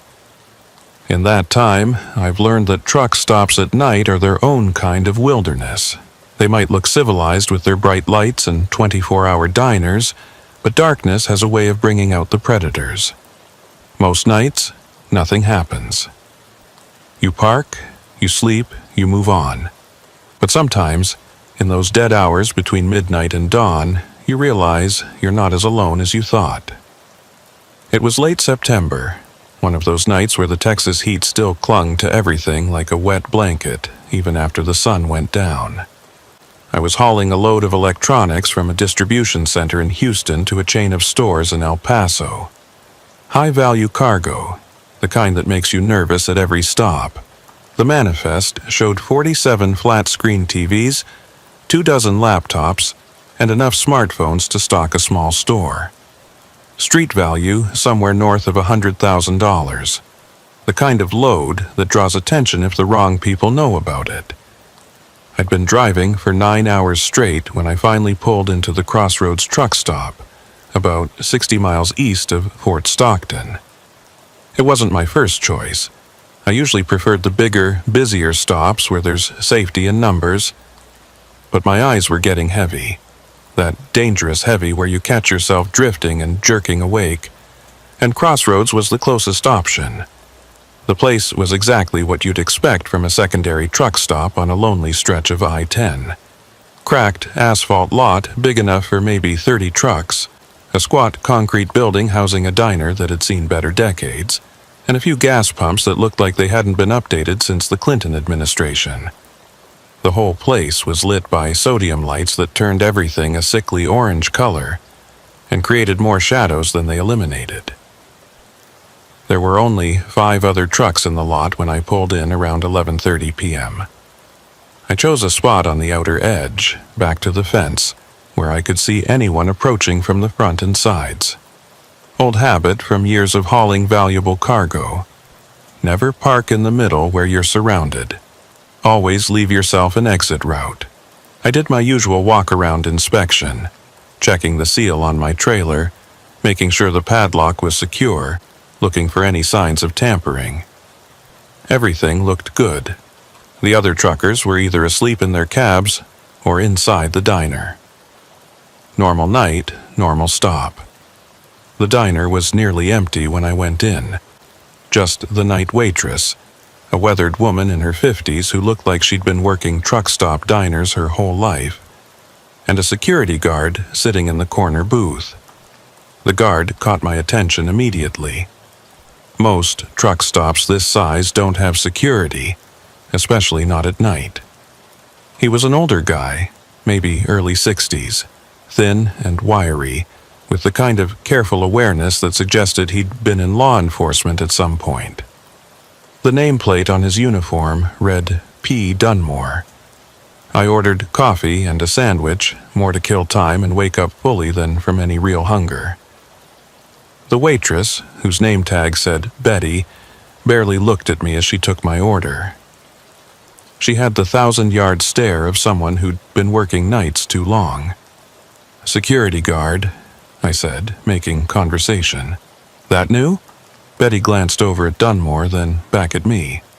"Started about a month ago. Owner hired him after some incidents." "Incidents?" She shrugged. "Break-ins, theft, the usual stuff that happens when you're out here in the middle of nowhere. People think because we're isolated, we're easy targets." I looked at Dunmore again. He was reading a paperback novel, but his eyes kept flicking up, scanning the diner and the parking lot visible through the windows. Professional habit, I recognized it. "Any trouble recently?" I asked. "Define recently," Betty said, refilling my coffee without being asked. "Last week, someone broke into a truck, made off with half the cargo. Week before that, someone tried to siphon diesel from 3 trucks. Got caught on camera but wore masks. Cops said there wasn't much they could do. Cops ever catch anyone?" "Out here?" Betty laughed, bitter and short. "Takes them 40 minutes to respond on a good night. By then, whoever did whatever is long gone. That's why we got Phineas over there." Phineas Dunmore. The name sounded like something out of an old western, fitting for a guard at a lonely truck stop in West Texas. I finished my meal, left a decent tip, and headed back to my truck. The lot was quieter now, just the distant hum of idling engines and the occasional tick of cooling metal. I climbed into my sleeper cab, made sure both doors were locked, and wedged my tire iron where I could reach it easily. Paranoid? Maybe. But paranoia had kept me safe for 17 years. I just started to drift off when I heard it. A soft, scraping sound, metal on metal. My eyes snapped open. The sound came again, from somewhere near the back of my trailer. I lay still, listening. Could be anything. The wind, the trailer settling, another driver checking his load. But it didn't sound like any of those things. I carefully lifted the curtain separating the sleeper from the cab and peered out. The lot looked empty, orange-tinted and shadow-filled under those sodium lights. I couldn't see anyone moving around. But the angle was wrong. I couldn't see the back of my trailer from here. The scraping came again, followed by a soft click. Someone was definitely messing with my trailer lock. I had 3 options. 1, call 911 and wait 40 minutes for the cops. 2, confront whoever was out there. 3, wait and watch, see what they were planning. I chose option 3. Moving as quietly as possible, I positioned myself where I could see the side mirror. The angle gave me a partial view of the trailer's rear corner. I waited, breathing shallow, watching. A shadow moved into view. Then another. 2 people, both dressed in dark clothing. One was working on the lock while the other stood watch. They were good, moving with practiced efficiency, no wasted motion. This wasn't their first time. The lock clicked open. They'd picked it in less than 2 minutes. Now, I had to make a real decision.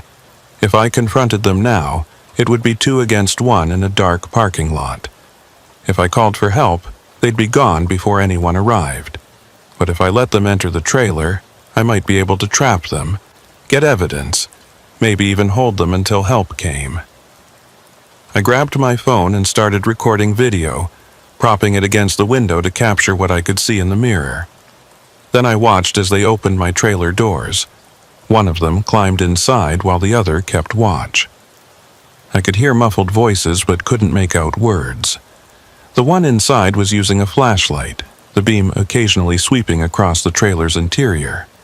They were looking for something specific, not just grabbing whatever they could.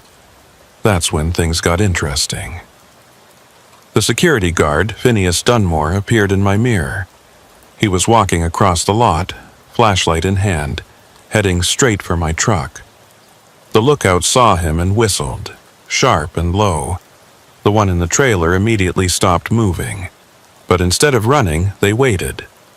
Dunmore approached the trailer, his flashlight beam playing across the open doors. "Evening, folks," he said, his voice carrying in the still night air. "Working late?" "Just checking our load," the lookout said. It was a woman's voice, calm and confident. "Boss wanted us to make sure everything was secure." "That so?" Dunmore stepped closer. "And which company would that be?" "Trans Global Logistics," she said, without hesitation.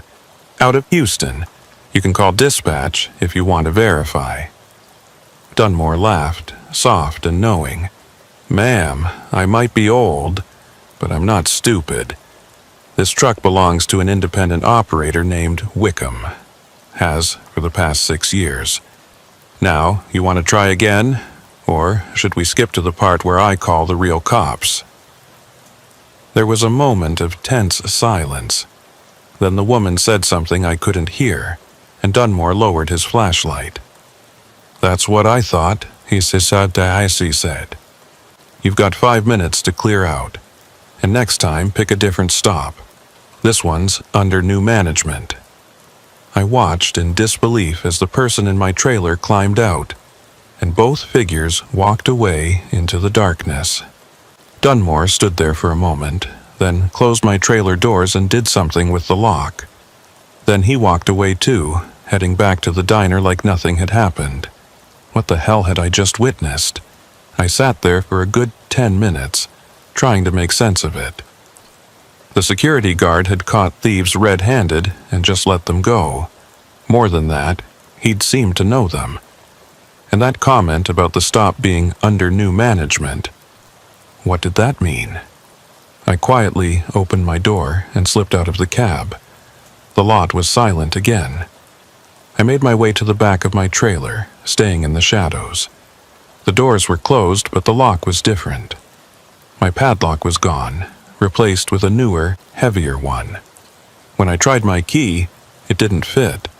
Someone had locked me out of my own trailer. Anger flared, hot and immediate.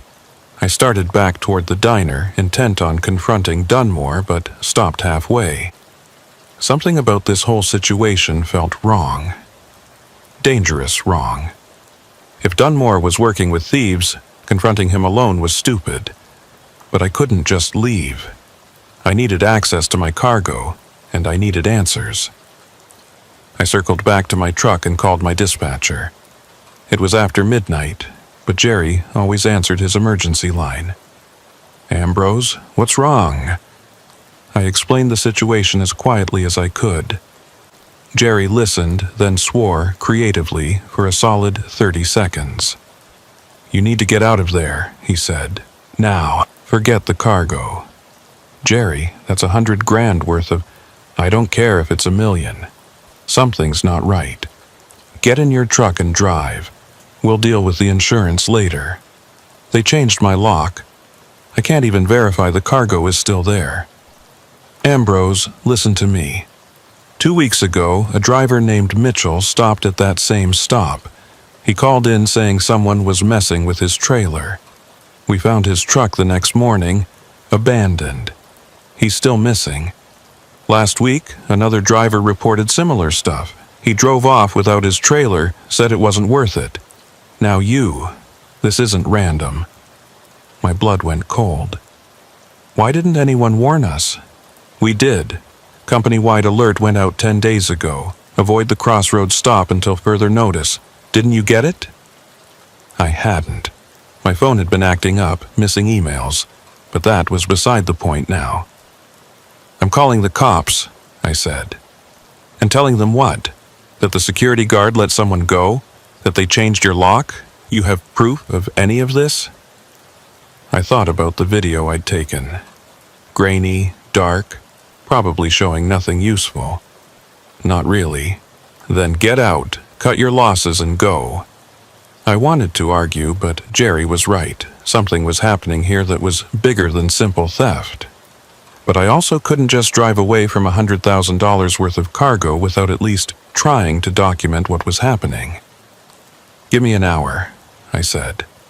"I'm going to try to get evidence, then I'm gone." "Ambrose," I hung up. Maybe it was stupid, but I'd been pushed around enough for one night. I went back to my truck and retrieved the tire iron, tucking it into my jacket. Then I grabbed my better flashlight and my phone, making sure it was fully charged.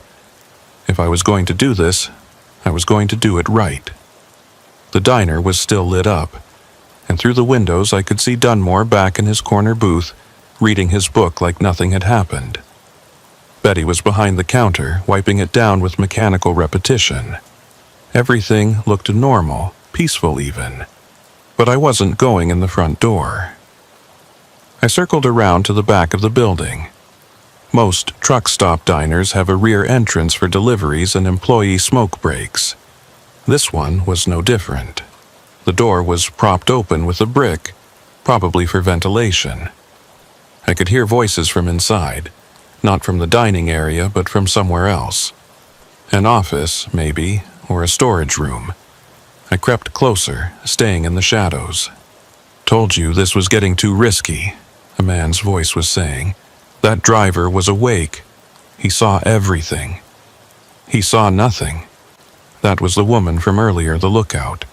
Her voice was distinctive, cultured, educated, with just a hint of a Texas drawl. Even if he did, Phineas handled it. "Phineas is getting soft," the man argued. "Should have dealt with the driver properly." "Like you dealt with Mitchell?" the woman asked, her tone sharp. That brought more heat than we needed. Sometimes the subtle approach works better, Barnabas. Barnabas. I had a name now. "Inez is right," a third voice said. Older, gravelly, it took me a moment to recognize it as Dunmore. "We're not trying to start a war. We're running a business. The driver will report his cargo missing, insurance will cover it. Everyone moves on. No body, no federal investigation. Unless he's recording this conversation," Barnabas said, and my blood froze. There was a pause, then laughter. "You're paranoid," Inez said. "He's probably halfway to El Paso by now, trying to figure out how to explain to his boss that he let someone steal his entire load." "I still think we should check," Barnabas insisted. "Make sure he's gone." "Fine," Dunmore said. "Go look, but don't engage unless necessary. We've had enough excitement for one night."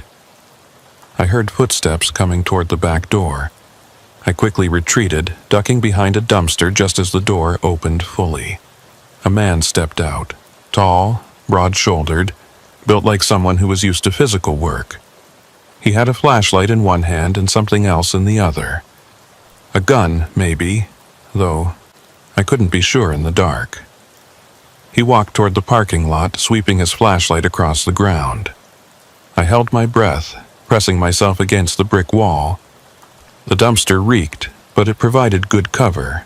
I watched as Barnabas, it had to be him, made his way to where my truck was parked. Or rather, where my truck had been parked, because my truck was gone. I blinked, sure I was seeing things. But no, the spot where I'd parked my rig was empty. Just an oil stain on the asphalt showing where it had been. My truck, my trailer, everything, gone. Barnabas stood there for a moment, flashlight playing across the empty space. Then he pulled out a phone and made a call. "Yeah, he's gone," he said. "Took off with the trailer and everything." A pause. "No, the lock's still on. He won't be able to open it without cutting it off, and that'll take time. We can track him down tomorrow if we need to." He ended the call and walked back toward the diner, passing within 10 feet of my hiding spot. I didn't breathe until he was inside. Then I tried to process what I was seeing. Someone had stolen my truck. The entire rig, not just the cargo, but who? And how? I'd had the keys with me. Unless, I thought about the spare key I kept hidden in a magnetic box under the fuel tank. Standard trucker practice, in case you lock yourself out. If they knew about that, if they'd been watching truckers long enough to learn our habits. I pulled out my phone and called Jerry again. "Did you leave?" he asked immediately. "Jerry, someone stole my truck, the whole rig." Silence. Then, What? I'm at the stop. I was doing reconnaissance. Someone took my truck while I was watching the diner. These people, Jerry, they're not just thieves. This is organized. They have the security guard in on it. They're talking about a driver named Mitchell like they killed him. Jesus Christ. Okay, stay hidden. I'm calling the cops myself and I'm coming to get you. Do not confront these people.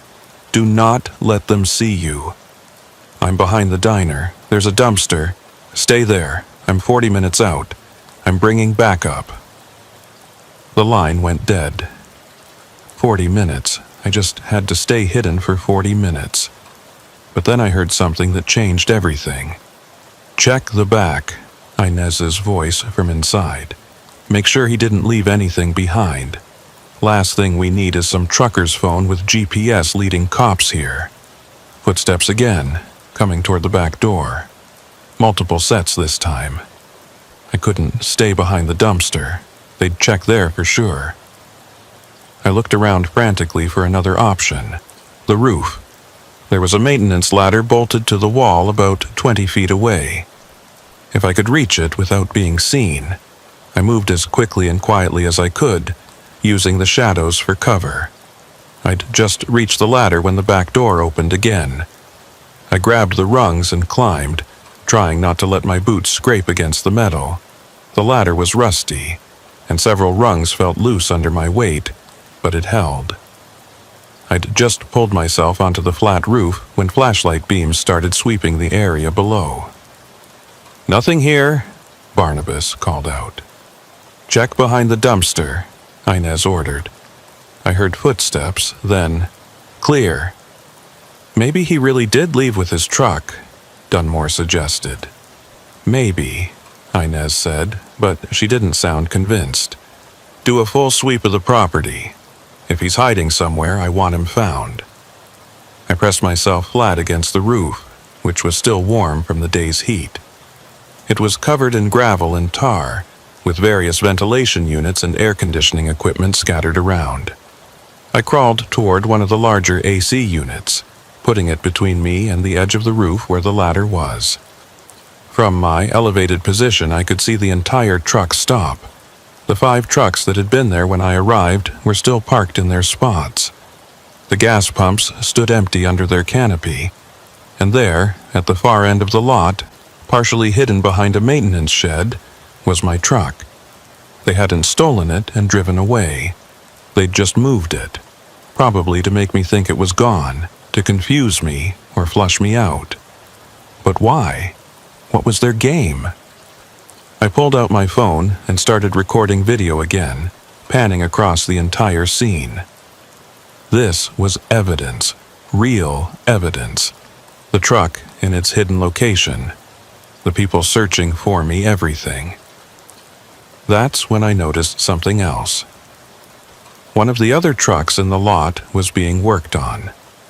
2 figures were at its trailer doors, and I could see the flicker of a flashlight from inside. They were robbing another truck while looking for me. No, wait. The driver of that truck was standing nearby smoking a cigarette, watching them work. He wasn't being robbed. He was in on it. My mind raced, putting pieces together. This wasn't just a theft ring. This was a whole operation. Crooked security, complicit drivers, organized cargo theft. They were probably taking high-value loads, selling them off, splitting the profits. The drivers could claim they were robbed, collect insurance, and get a cut of the illegal sales. But Mitchell hadn't been in on it. He'd stumbled onto their operation, just like I had, and now he was missing. I kept recording, zooming in as much as my phone would allow. I needed faces, license plates, anything that could identify these people. The FBI would want everything I could give them. Then my phone vibrated. Text from Jerry. 10 minutes out. Police are coming too. Relief flooded through me. I just had to stay hidden for 10 more minutes. But Inez had other plans. "Something's wrong," I heard her say from below. She was standing in the parking lot now, looking around. "He's still here, I can feel it." "You're being paranoid," Barnabas said. No, think about it. His truck mysteriously disappears. So what does he do? Does he run?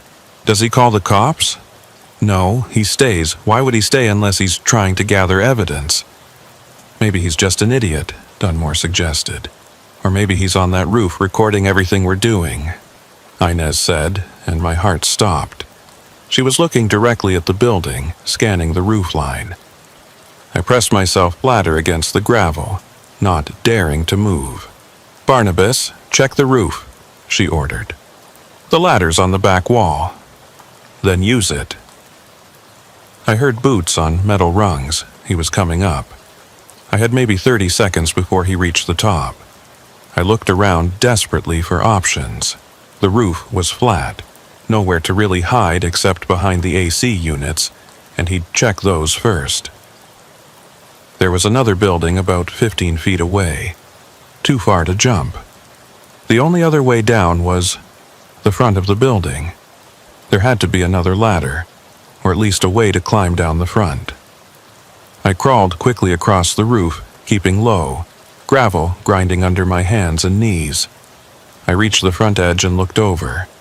No ladder, but there was a sign, "Crossroads Truck Stop," in big red letters, mounted on a metal frame that extended from the roof to about 8 feet off the ground. If I could climb down the frame... Behind me, I heard Barnabas reach the top of the ladder. "I'm on the roof," he called down. No time to think. I swung my legs over the edge, gripping the sign's frame.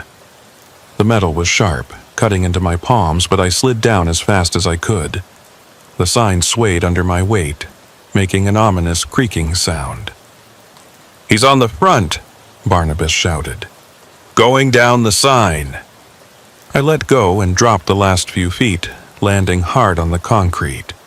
Pain shot through my ankles, but I didn't stop. I ran toward the road, pulling out my phone to call Jerry. "They found me," I gasped. "I'm running toward the highway. We're almost there. 2 minutes." Behind me, I heard shouting, running feet. They were coming. I reached the road and had to make a choice, left or right. I went right toward Fort Stockton, hoping to see Jerry's headlights. A gunshot cracked through the air, and something whined past my head. They were shooting at me. Actually shooting. I dove into the drainage ditch beside the road, landing in tall grass and trash. Another shot, this one hitting the dirt near my feet. I scrambled forward, staying low, using the ditch for cover. Then I heard sirens, beautiful, beautiful sirens. I looked up and saw headlights coming fast from both directions. Jerry from one way, police from the other. The shooting stopped. I heard car doors slamming, engines starting. They were running. I stayed in that ditch until the police pulled me out. My hands were bleeding from the sign's metal frame. My ankles throbbed from the drop, and I was covered in mud and garbage from the drainage ditch. But I was alive, and I had evidence. The first cop to reach me was a young deputy who looked like he'd rather be anywhere else. He helped me up, took one look at my condition, and called for an ambulance. "I'm fine," I insisted.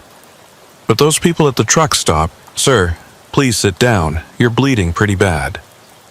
Jerry arrived while the EMTs were bandaging my hands. He took one look at me and shook his head. "I told you to wait for me." "They stole my truck, Jerry. Moved it behind the maintenance shed. It's still there, or was 10 minutes ago." That got the deputy's attention. "Someone stole your truck?" "It's complicated," I said, and showed him the videos on my phone. Everything moved quickly after that. More police arrived, including a detective from the state police. They closed off the truck stop, detained everyone inside. I gave my statement 3 different times to 3 different officers, each one looking more skeptical than the last. "So you're saying the security guard is working with thieves?" the detective asked. His name was Morrison, and he had the tired look of someone who'd seen too much to be surprised by anything. "Not just working with them. He's running the whole thing, or at least part of it." They mentioned another driver. Mitchell said they dealt with him. I think they killed him. Morrison made a note. We've been looking for Mitchell for 2 weeks. His truck was found abandoned here, but we assumed he'd just walked away. Drivers do that sometimes. Not without their cargo, Jerry interjected. Mitchell was hauling pharmaceuticals, 150 grand worth. You don't just walk away from that. Unless someone makes you, I added. Morrison stood up. Wait here, I need to check something. He left us in the back of his patrol car, not under arrest, just keeping us safe and out of the way.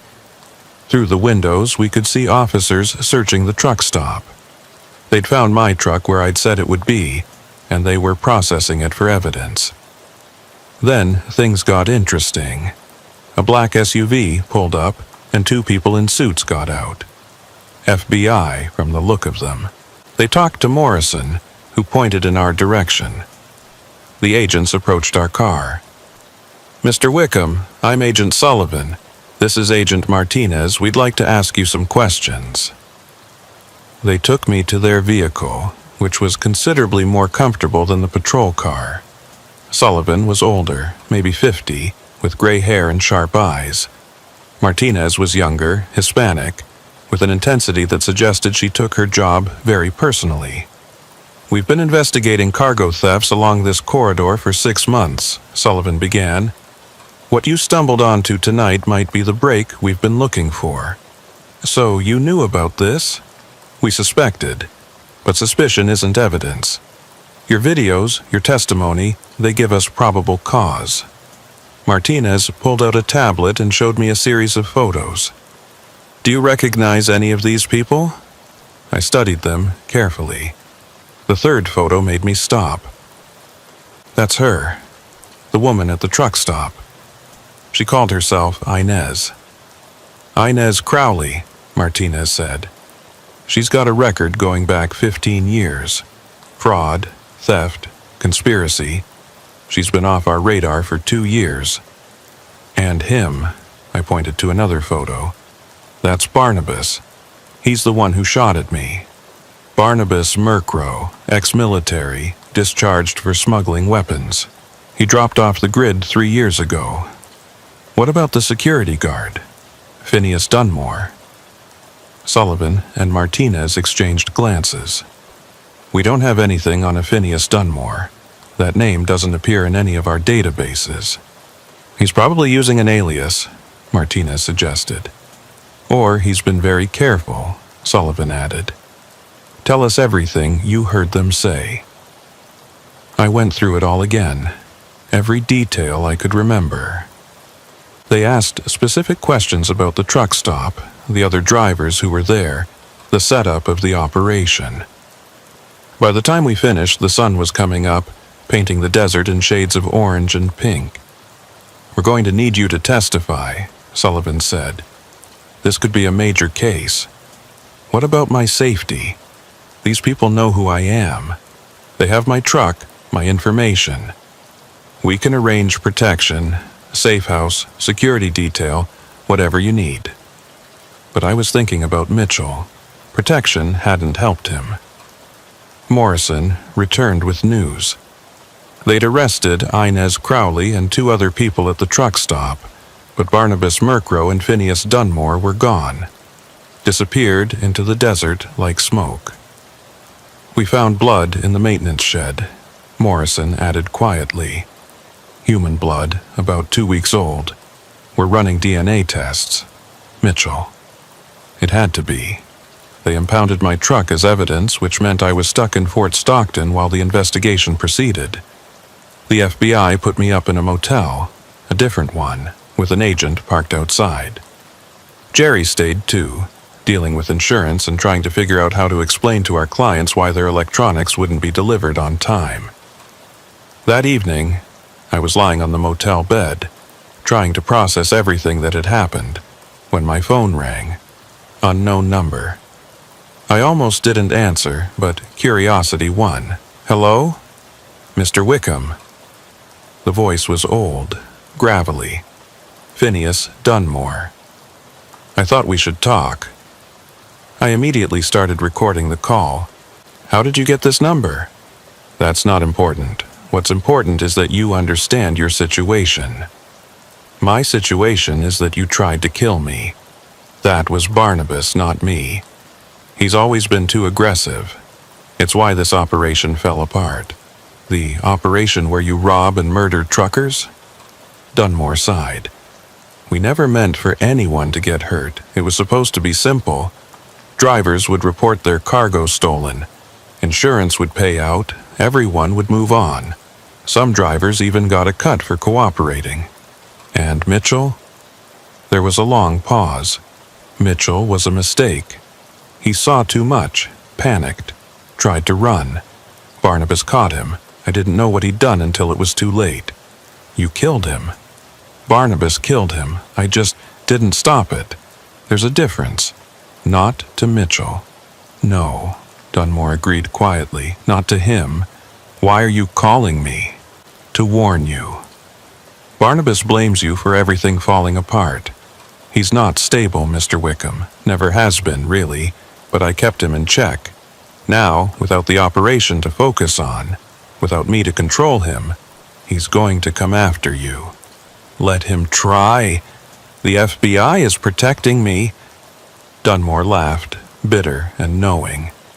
The FBI couldn't protect their own witnesses if their lives depended on it. And yours does. Barnabas knows how to hunt people. It's what he did in the military, what he's done since. He'll find you. So, what do you suggest? Run. Change your name. Leave the state. Disappear. It's what I'm doing. You're running from your own partner? Former partner.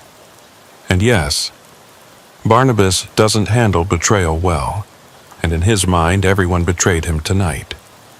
Inez got arrested because she was too slow. I disappeared because I saw the writing on the wall. And you started it all. I was just defending myself. I know that, you know that, but Barnabas sees things differently. In his world, you attacked him first by not just driving away when you had the chance. This is insane. Yes, it is. Which is why I'm calling you. I may be a thief, Mr. Wickham, but I'm not a murderer. Not directly, anyway. Consider this my attempt at not redemption, but maybe mitigation. Be careful. Don't trust anyone. And whatever you do, don't go back to your regular routes. He'll be waiting. The line went dead. I immediately called Agent Sullivan and told him about the conversation. He wasn't happy. You should have kept him talking, tried to get location information. He wasn't going to give that up. He was just warning me about Barnabas. We'll increase your security, and we'll put out a nationwide bolo for both of them. But I could hear the doubt in his voice. They had no idea where Dunmore and Barnabas were, and finding them would be like finding 2 specific grains of sand in the desert. The next few days were a blur of meetings with lawyers, FBI agents, insurance investigators. Everyone wanted my story, my evidence, my testimony. The videos I'd taken were crucial. They clearly showed Inez and others engaged in criminal activity. 3 truckers came forward admitting they'd been part of the scheme, taking payment to fake cargo thefts. The whole network started unraveling. But Barnabas Merkrow remained at large. On the 4th day, they found Mitchell's body. It was buried in the desert about 5 miles from the truck stop. He'd been shot twice, execution style. The forensics matched a gun found in Inez Crowley's possession, but she swore Barnabas had been the shooter. She was trying to make a deal, trading information for reduced charges. According to her, the operation had been running for 2 years. They'd stolen over $3 million in cargo, selling it through a network of fences across Texas and Mexico. Dunmore had been the mastermind, using his position as security guard to identify valuable loads and vulnerable drivers. Barnabas had been the enforcer, making sure everyone stayed in line. And Inez had been the face, the one who could talk suspicious drivers into looking the other way. It was perfect until you showed up, she told the FBI, according to Agent Martinez, who kept me updated. Dunmore said you were supposed to be an easy mark. Electronics, cargo, solo driver, predictable route. But you didn't run when you should have. You stayed and fought back. I was just trying to protect my property, I said. And that's what spooked Dunmore. He realized if one driver could cause this much trouble, the whole thing was too fragile. He was already planning to shut down the operation. Your arrival just accelerated the timeline. What about Barnabas? Martinez's expression darkened. According to Inez, he's obsessed with you. Sees you as the reason his life fell apart. She said he kept talking about making you pay. Comforting. We're taking the threat seriously. We've got agents watching your family, your employer, anywhere he might look for you. But I knew they couldn't watch everywhere forever, and Barnabas only needed to get lucky once. A week passed, then 2. The FBI moved me to a safe house in Austin, saying it would be easier to protect me in a city. Jerry had to hire another driver to take over my routes. My life, such as it was, went on hold. I spent my days reading, watching TV, going stir-crazy in the small apartment they'd provided. An agent was always outside, and I had panic buttons in every room. But the walls started feeling like a prison. On day 15, something changed. The agent outside was different. Not obviously so. Same suit, same car, same general appearance. But something in the way he moved, the way he watched the street, was off. I called Sullivan. The agent outside, Agent Cooper, he started his shift an hour ago. Can you verify that? Something feels wrong. Sullivan put me on hold, then came back, his voice tense. Cooper's in the hospital. Car accident on the way to your location. That's not our guy. Get to the safe room now. The safe room was a reinforced bathroom with a steel door and no windows. I ran for it, hearing the front door crash open behind me. I slammed the safe room door just as footsteps pounded into the apartment. Wickham! Barnabas's voice, rage-filled and raw. You cost me everything. Something heavy hit the door. Then again, he was trying to break it down.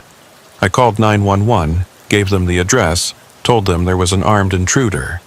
Then I called Sullivan. He's here. Barnabas is here. We're on our way. 5 minutes. 5 minutes. The door shook with each impact. The steel was holding, but the frame was starting to crack. Drywall dust fell from around the edges. You think you're safe in there? Barnabas shouted.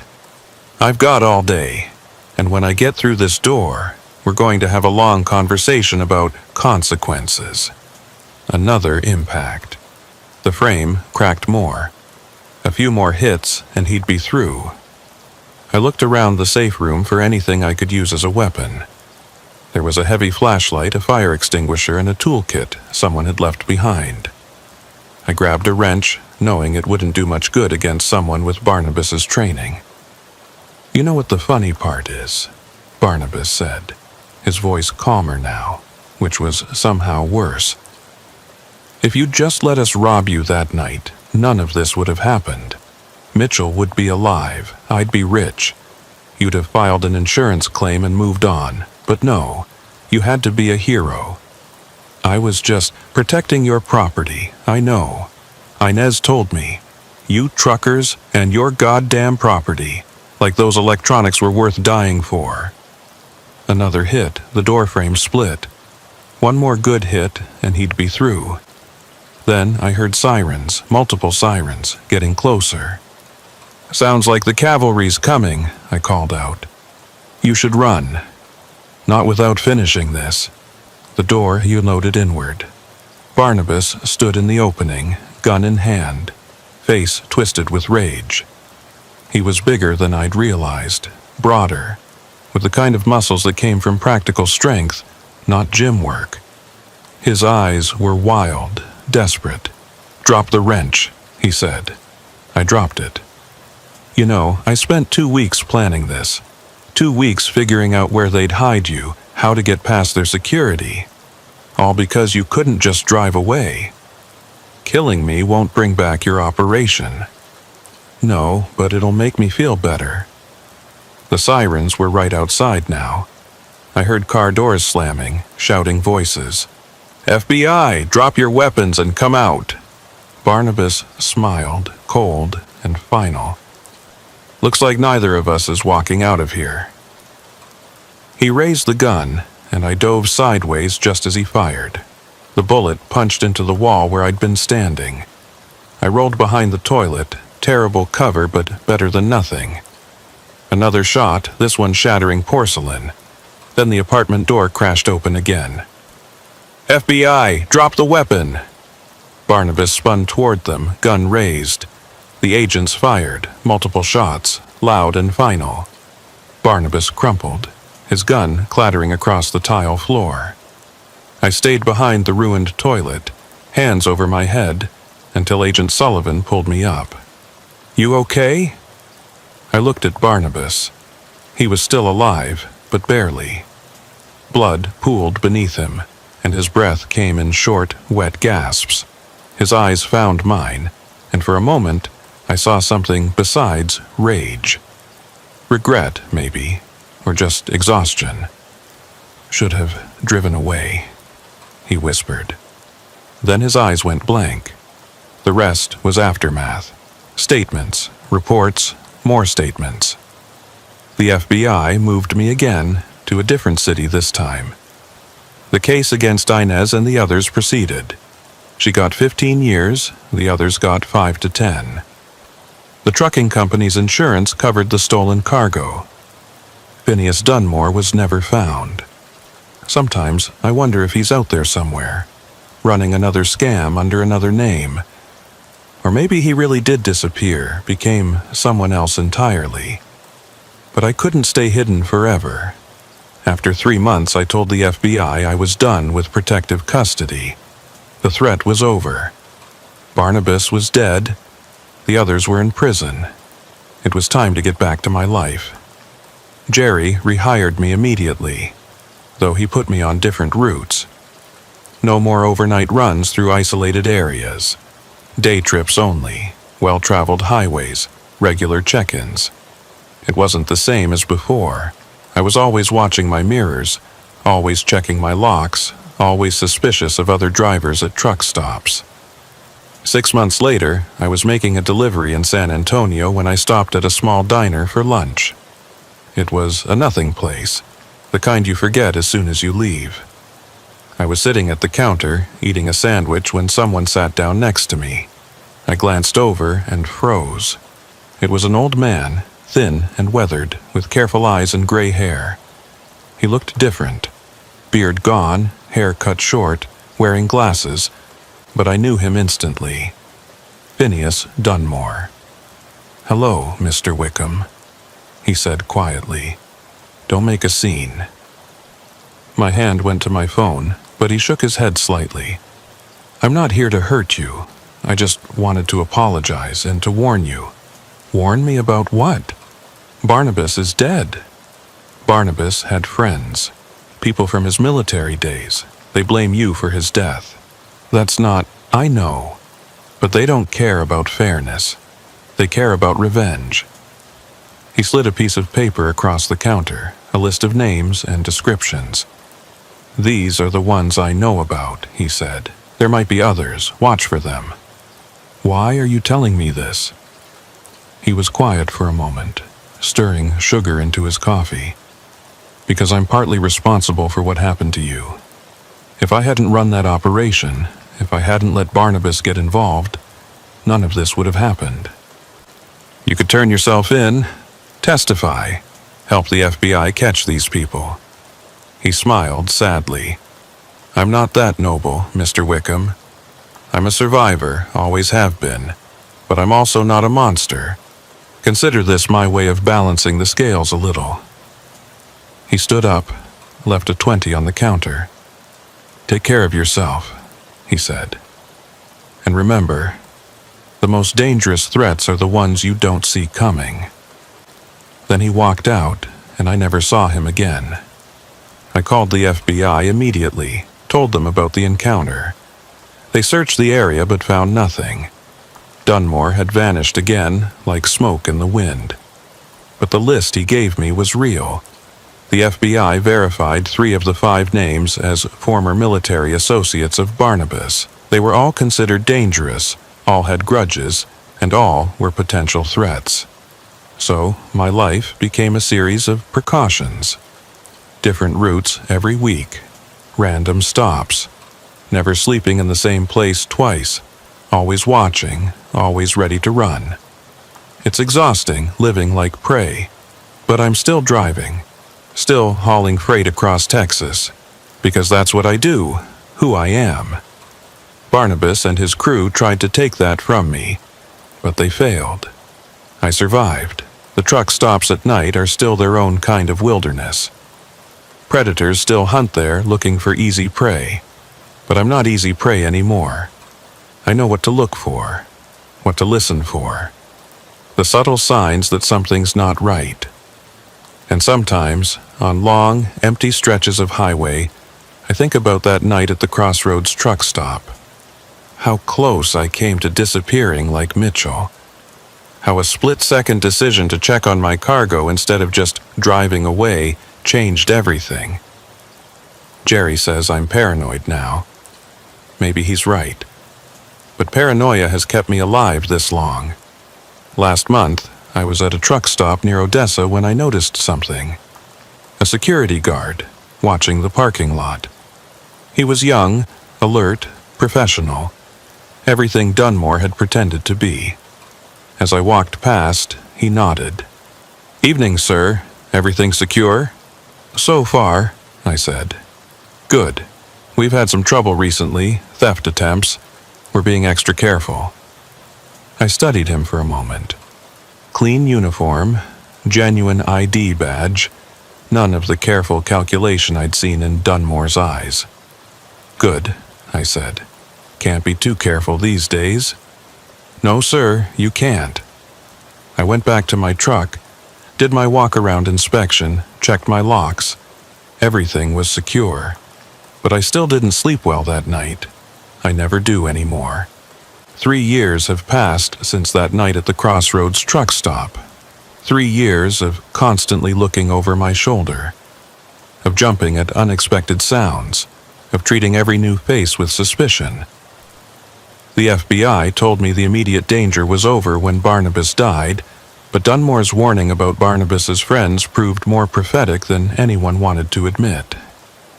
The first attempt came 6 months after our encounter in San Antonio. I was hauling a load of construction materials from Dallas to Corpus Christi, broad daylight on I-37, when a pickup tried to run me off the road. Not subtle, not professional, just raw aggression. The driver matched one of the names on Dunmore's list, Kyle Hutchinson, dishonorably discharged the same year as Barnabas. I managed to keep control of my rig, called 911 while still driving, and led Hutchinson right into a highway patrol roadblock. He's serving 5 to 7 now for attempted murder. 1 down, but how many more were out there? The FBI assigned me a case officer, Agent Patricia Reeves, who checked in monthly and maintained a threat assessment file. According to her, at least 3 more of Barnabas's associates had made inquiries about me, checking old addresses, calling former employers, searching for patterns they could exploit. "You've become something of a symbol to them," Reeves explained during one of our meetings. "In their minds, you represent everything wrong with the system. A civilian who got their friend killed. Their friend was a murderer. They don't see it that way. Military brotherhood runs deep, Mr. Wickham. Right or wrong becomes secondary to loyalty." So I adapted, became unpredictable. I'd take jobs going north, then suddenly switch to a southern route. I'd announce I was taking time off, then show up for night runs. I became a ghost behind the wheel, never quite where anyone expected me to be. Jerry worked with me, understanding the situation. He'd assign me loads at the last minute, keep my name off official schedules, pay me partially in cash to minimize paper trails. Other drivers thought I'd become paranoid, maybe unstable. They weren't entirely wrong. It was during this period of constant vigilance that I started noticing patterns at truck stops. Little things that didn't add up. Security cameras that didn't work. Guards who seemed more interested in watching truckers than protecting them. Drivers who parked but never seemed to actually sleep or deliver anything. The Crossroads operation might have been shut down, but it wasn't unique. There were others, maybe dozens of others, running similar scams across the country. The FBI had opened my eyes to a whole shadow economy that existed in the spaces between legitimate trucking. One night, about 18 months after Barnabas died, I was at a truck stop in Lubbock when I recognized someone. Not their face. Faces can be changed, but the way they moved, the careful awareness, the practiced invisibility. It was like looking in a mirror of what I'd become. The woman was probably 40, weathered in the way that suggested hard living rather than just age. She sat in the diner's corner booth, positioned to watch both entrances, her back to the wall. She had a cup of coffee she wasn't drinking and a newspaper she wasn't reading. Our eyes met for a fraction of a second, and I saw recognition there. Not of me specifically, but of what I was. Another survivor, another person running from something or someone. I took my coffee and sat down across from her. She tensed, but didn't flee. "You're him," she said quietly. "Wickham, the one who survived Crossroads. How did you—" "Word travels in certain circles. You're something of a legend. The driver who fought back and won. I didn't win, I just survived." She smiled bitterly. "In our world, that's winning." Her name was Sarah, or at least that's what she called herself.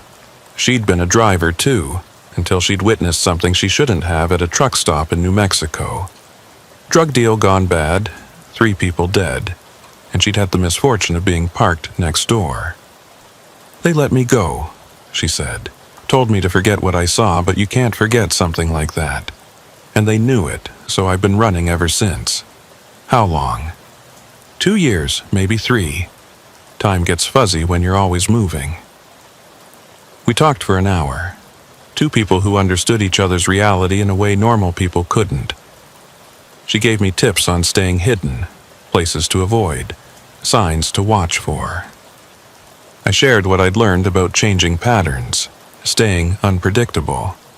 "There's more of us than you'd think," she said, as she prepared to leave. "Drivers who've seen too much, survived things we shouldn't have. We're out here, watching each other's backs when we can." She left me a burner phone number. "Emergency only. If you're in real trouble, call. Someone will answer." I never learned her real name or what exactly she'd witnessed, but knowing there were others out there, people who understood, made the isolation slightly more bearable. The second attempt on my life came a year later. This one was smarter, more planned. Someone had tampered with my truck while I slept, loosening the brake lines just enough that they'd fail under stress. If I hadn't noticed the slight sponginess in the pedal during my pre-trip inspection, I would have discovered the sabotage at highway speed, probably going down a steep grade. The investigation turned up nothing. No cameras caught the saboteur, no witnesses saw anything unusual. But I knew it was connected to Barnabas. The method was too specific, too military. Disable the vehicle, make it look like an accident. Agent Reeves increased the threat level, suggested I consider witness protection again. But I'd already been in hiding for 2 years. Official protection would just make me easier to track through government channels that could be compromised. Instead, I went deeper underground, changed my appearance, grew a beard, gained weight, started wearing glasses. Changed my driving style too, became one of those slow, methodical drivers Everyone hates getting stuck behind. If someone was looking for the aggressive, confident driver who'd fought back at crossroads, they wouldn't find him in the cautious gray hair puttering along at exactly the speed limit. It was during this transformation that I got a package at one of my mail drops. No return address, postmarked from El Paso. Inside was a flash drive and a note. You deserve to know the truth. PD. Phineas Dunmore. The flash drive contained financial records, communication logs, a whole digital paper trail of the Crossroads operation. But more than that, it showed the network. Crossroads wasn't an isolated operation. It was part of something bigger, a loose confederation of similar schemes running at truck stops across the Southwest. According to the documents, there were at least 12 active operations, all using the same basic model. Corrupt security, complicit drivers, organized theft rings.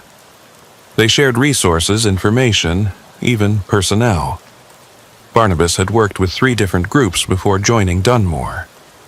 But the most chilling revelation was a list labeled Problems Resolved. 15 names, all drivers, all missing or dead under suspicious circumstances over the past 5 years. Mitchell was on there, but he wasn't the first or the last. I turned everything over to the FBI, though I kept copies for insurance. Reeves was stunned by the scope of what Dunmore had revealed. "This is huge," she said. "We're talking about organized crime on a scale we didn't imagine. This could break open dozens of cold cases." The FBI launched Operation Nighthall based on the information. Over the next 6 months, they arrested 43 people connected to various truck stop theft rings. Several murder cases were reopened. The trucking industry implemented new security measures, but it also painted an even bigger target on my back. The third attempt wasn't on me directly. They went after Jerry. I got the call at 3 a.m. Jerry was in the hospital, beaten badly but alive. 3 men had jumped him in his own driveway, worked him over with baseball bats. The message they left was clear. "Tell Wickham he's next." I went to see him against FBI advice. He was conscious but barely recognizable under the bandages and bruises. "I'm sorry," I told him. "This is my fault." "Bullshit," he managed through wired jaws. "You did the right thing. These bastards need to be stopped." But I couldn't let anyone else get hurt because of me. I told Jerry I was leaving, going off-grid completely. He tried to protest, but we both knew it was necessary.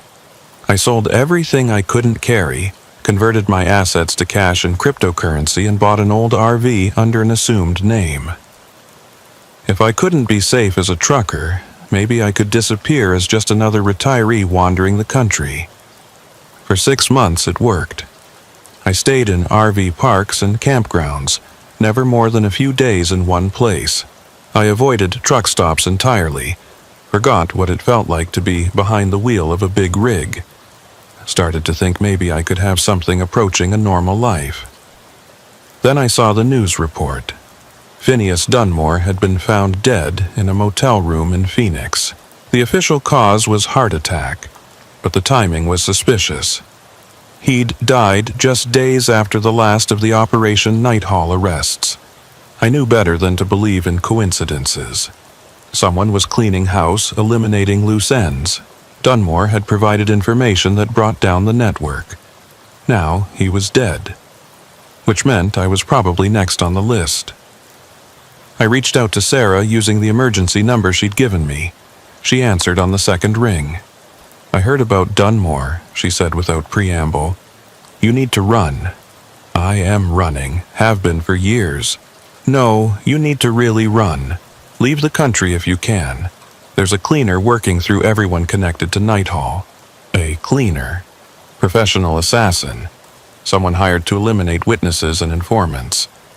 They got Dunmore, they got 2 cooperating witnesses in New Mexico, and they're looking for you. Who hired them? Does it matter? Someone with deep pockets who lost money when the network went down. The point is, you're on a list, and this person doesn't miss. She gave me contact information for someone who could provide false documents. Told me to head for Canada or Mexico, somewhere outside U.S. jurisdiction. But I was tired of running, tired of looking over my shoulder, tired of being a victim. "No," I said, "I'm done running." That's suicide. Maybe. Or maybe it's time to stop being prey and become the hunter. I spent the next 2 weeks preparing. If someone was coming for me, I'd be ready. I chose my ground carefully. An abandoned truck stop off Route 285 in New Mexico. The place had been closed for years, but the buildings were still standing. More importantly, it was isolated, with good sightlines and limited access. I sent word through the networks Sarah had told me about. Made sure the information would reach the right ears. Ambrose Wickham would be at the old Desert View truck stop on a specific date, alone, wanting to make a deal. It was bait, obvious bait, but I was counting on their arrogance. They'd assume I was desperate, scared, ready to pay for my safety. They'd come prepared for a frightened truck driver, not someone who'd spent 3 years learning to survive. I arrived 2 days early, set up cameras, motion sensors, everything I could think of. Then I waited. They came on the second night. 2 of them, professionals from the way they moved. They swept the perimeter first, checking for surveillance, traps. They found some of my cameras, disabled them, probably thought they'd gotten all of them. They hadn't. I watched from my hiding spot as they entered the main building. They were good, covering each other, checking corners, but they were looking for someone hiding, not someone hunting. The flashbang I'd rigged went off when they reached the center of the diner. Not enough to seriously hurt them, just disorient. I came through the back door while they were still recovering, armed with the shotgun I'd legally purchased years ago for home defense. "Drop the weapons," I said. They did slowly. As their vision cleared, I got my first good look at them. A man and a woman, both military trained from their bearing. The man had a scar across his throat that looked familiar. "You're Marcus," I said. "Barnabas talked about you. Said you were like a son to him." The man's jaw tightened. "He was a good man until you got him killed. He was a murderer who chose his path, just like you're choosing yours. You think you've won?" the woman asked. "You think this ends with us?" "I think you're going to deliver a message," I said. "Tell whoever hired you that Ambrose Wickham is done being hunted. I've got copies of everything, documents, recordings, names. If anything happens to me or anyone I care about, it all goes public. Every dirty secret, every crime, every payoff. You're bluffing." I pulled out my phone, showed them a video. It was from inside a warehouse, stacks of stolen goods visible, faces clearly shown. People they knew, operations they were connected to. Dunmore gave me everything before he died. Insurance, he called it. Now it's mine. The man looked like he wanted to rush me, but the woman put a hand on his arm. "What do you want?" she asked. "I want to be left alone. I want my friends and family safe. I want to go back to being just another trucker trying to make a living. In exchange, all this stays buried. And if we say no, then we'll see who's faster on the trigger. Maybe you get me, maybe you don't. But either way, the information goes out. Every news outlet, every law enforcement agency, every trucking company will know exactly who you are and what you've done." They looked at each other, having a silent conversation. Finally, the woman nodded. "We'll deliver your message," she said. "But this isn't over. You've made powerful enemies. I didn't make them. They came after me. I just refused to be an easy victim." I let them leave, weapons still on the floor. Watched them drive away into the desert night. Then I collected my equipment and left too, knowing the place would be swarming with their backup soon. That was 6 months ago. The attacks stopped. No more attempts on my life. No more threats against my friends. An uneasy truce enforced by mutually assured destruction. I went back to trucking, though nothing was the same. Jerry rehired me without question, gave me the easiest routes, the safest runs. Other drivers treated me with a mixture of respect and fear. The story had spread, grown in the telling. I was the driver who'd brought down a crime network, survived assassination attempts, faced down professional killers. The truth was simpler and sadder. I was just someone who'd been in the wrong place at the wrong time and refused to give up. Agent Reeves still checks in occasionally. The FBI considers the case closed, though they know there are still people out there who want me dead. They offered me a commendation, which I declined. Heroes don't spend their nights checking locks and jumping at shadows. Last week I stopped at a new truck stop in Oklahoma. Clean, well-lit, security cameras everywhere. The guard was young, alert, genuine. As I did my walk-around inspection, he approached. "Mr. Wickham, I just wanted to say thank you." "For what?" "My uncle was a trucker, got robbed at a stop in Texas 3 years ago. The people who did it were caught because of information you provided. You probably don't remember, but you saved a lot of drivers." I didn't know what to say. In all the running and hiding and fighting, I'd forgotten that maybe some good had come from that night at Crossroads. "Just doing what anyone would do," I finally managed. "No, sir," the guard said. "Most people would have run. You stood your ground." After he left, I sat in my cab thinking about his words. Maybe he was right. Maybe standing your ground even when terrified, especially when terrified, is what separates survivors from victims. My phone buzzed. Unknown number. I almost didn't answer, but old habits die hard. "Wickham, this is Sarah. Just wanted you to know, word's out about what you did in New Mexico. The community's impressed." "The community?" "Survivors, people like us. You've given some of them hope, shown them it's possible to fight back." "I got lucky." "No, you got smart and brave.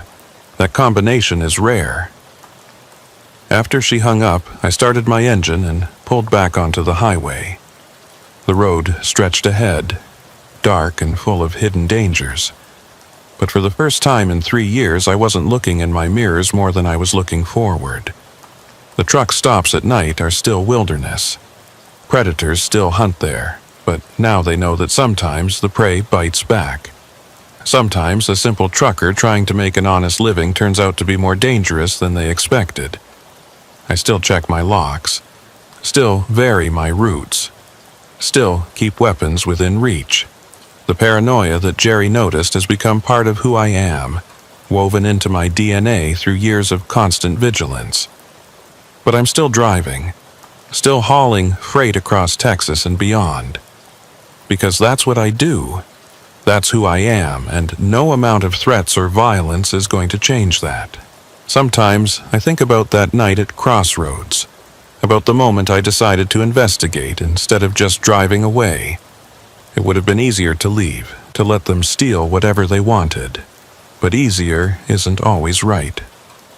Mitchell didn't get the chance to make that choice. Neither did the other 14 drivers on Dunmore's list. They were erased, removed from the equation because they saw too much or fought back too hard. But I survived, and as long as I'm breathing, I'll keep their memory alive by refusing to be silent, refusing to be complicit, refusing to be another victim who disappears into the desert night. The radio crackles with chatter from other drivers, weather reports, traffic warnings, the occasional joke. Normal trucker stuff. I key the mic. "This is Wickham, southbound on 287. Road's clear, weather's good. Y'all drive safe out there." A chorus of responses comes back. They know who I am, what I've been through. Some think I'm a hero. Others think I'm a fool who got lucky.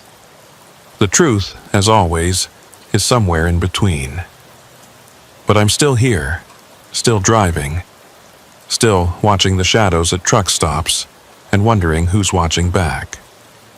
It's not the life I planned, but it's the life I've got, and tonight that's enough. The highway stretches ahead, lit by stars and the occasional passing headlight. Somewhere out there, other drivers are facing their own demons, their own dangers. Some will run. Some will fight. Some won't survive. But maybe, just maybe, knowing that one driver stood his ground and lived to tell about it will give them the courage to do the same. The truck stoplights fade in my mirrors as I accelerate into the darkness. Another night, another run. Another chance to prove that surviving isn't just about staying alive. It's about refusing to let fear win. My name is Silas Weatherby, and I've been driving trucks across the Texas desert for 19 years.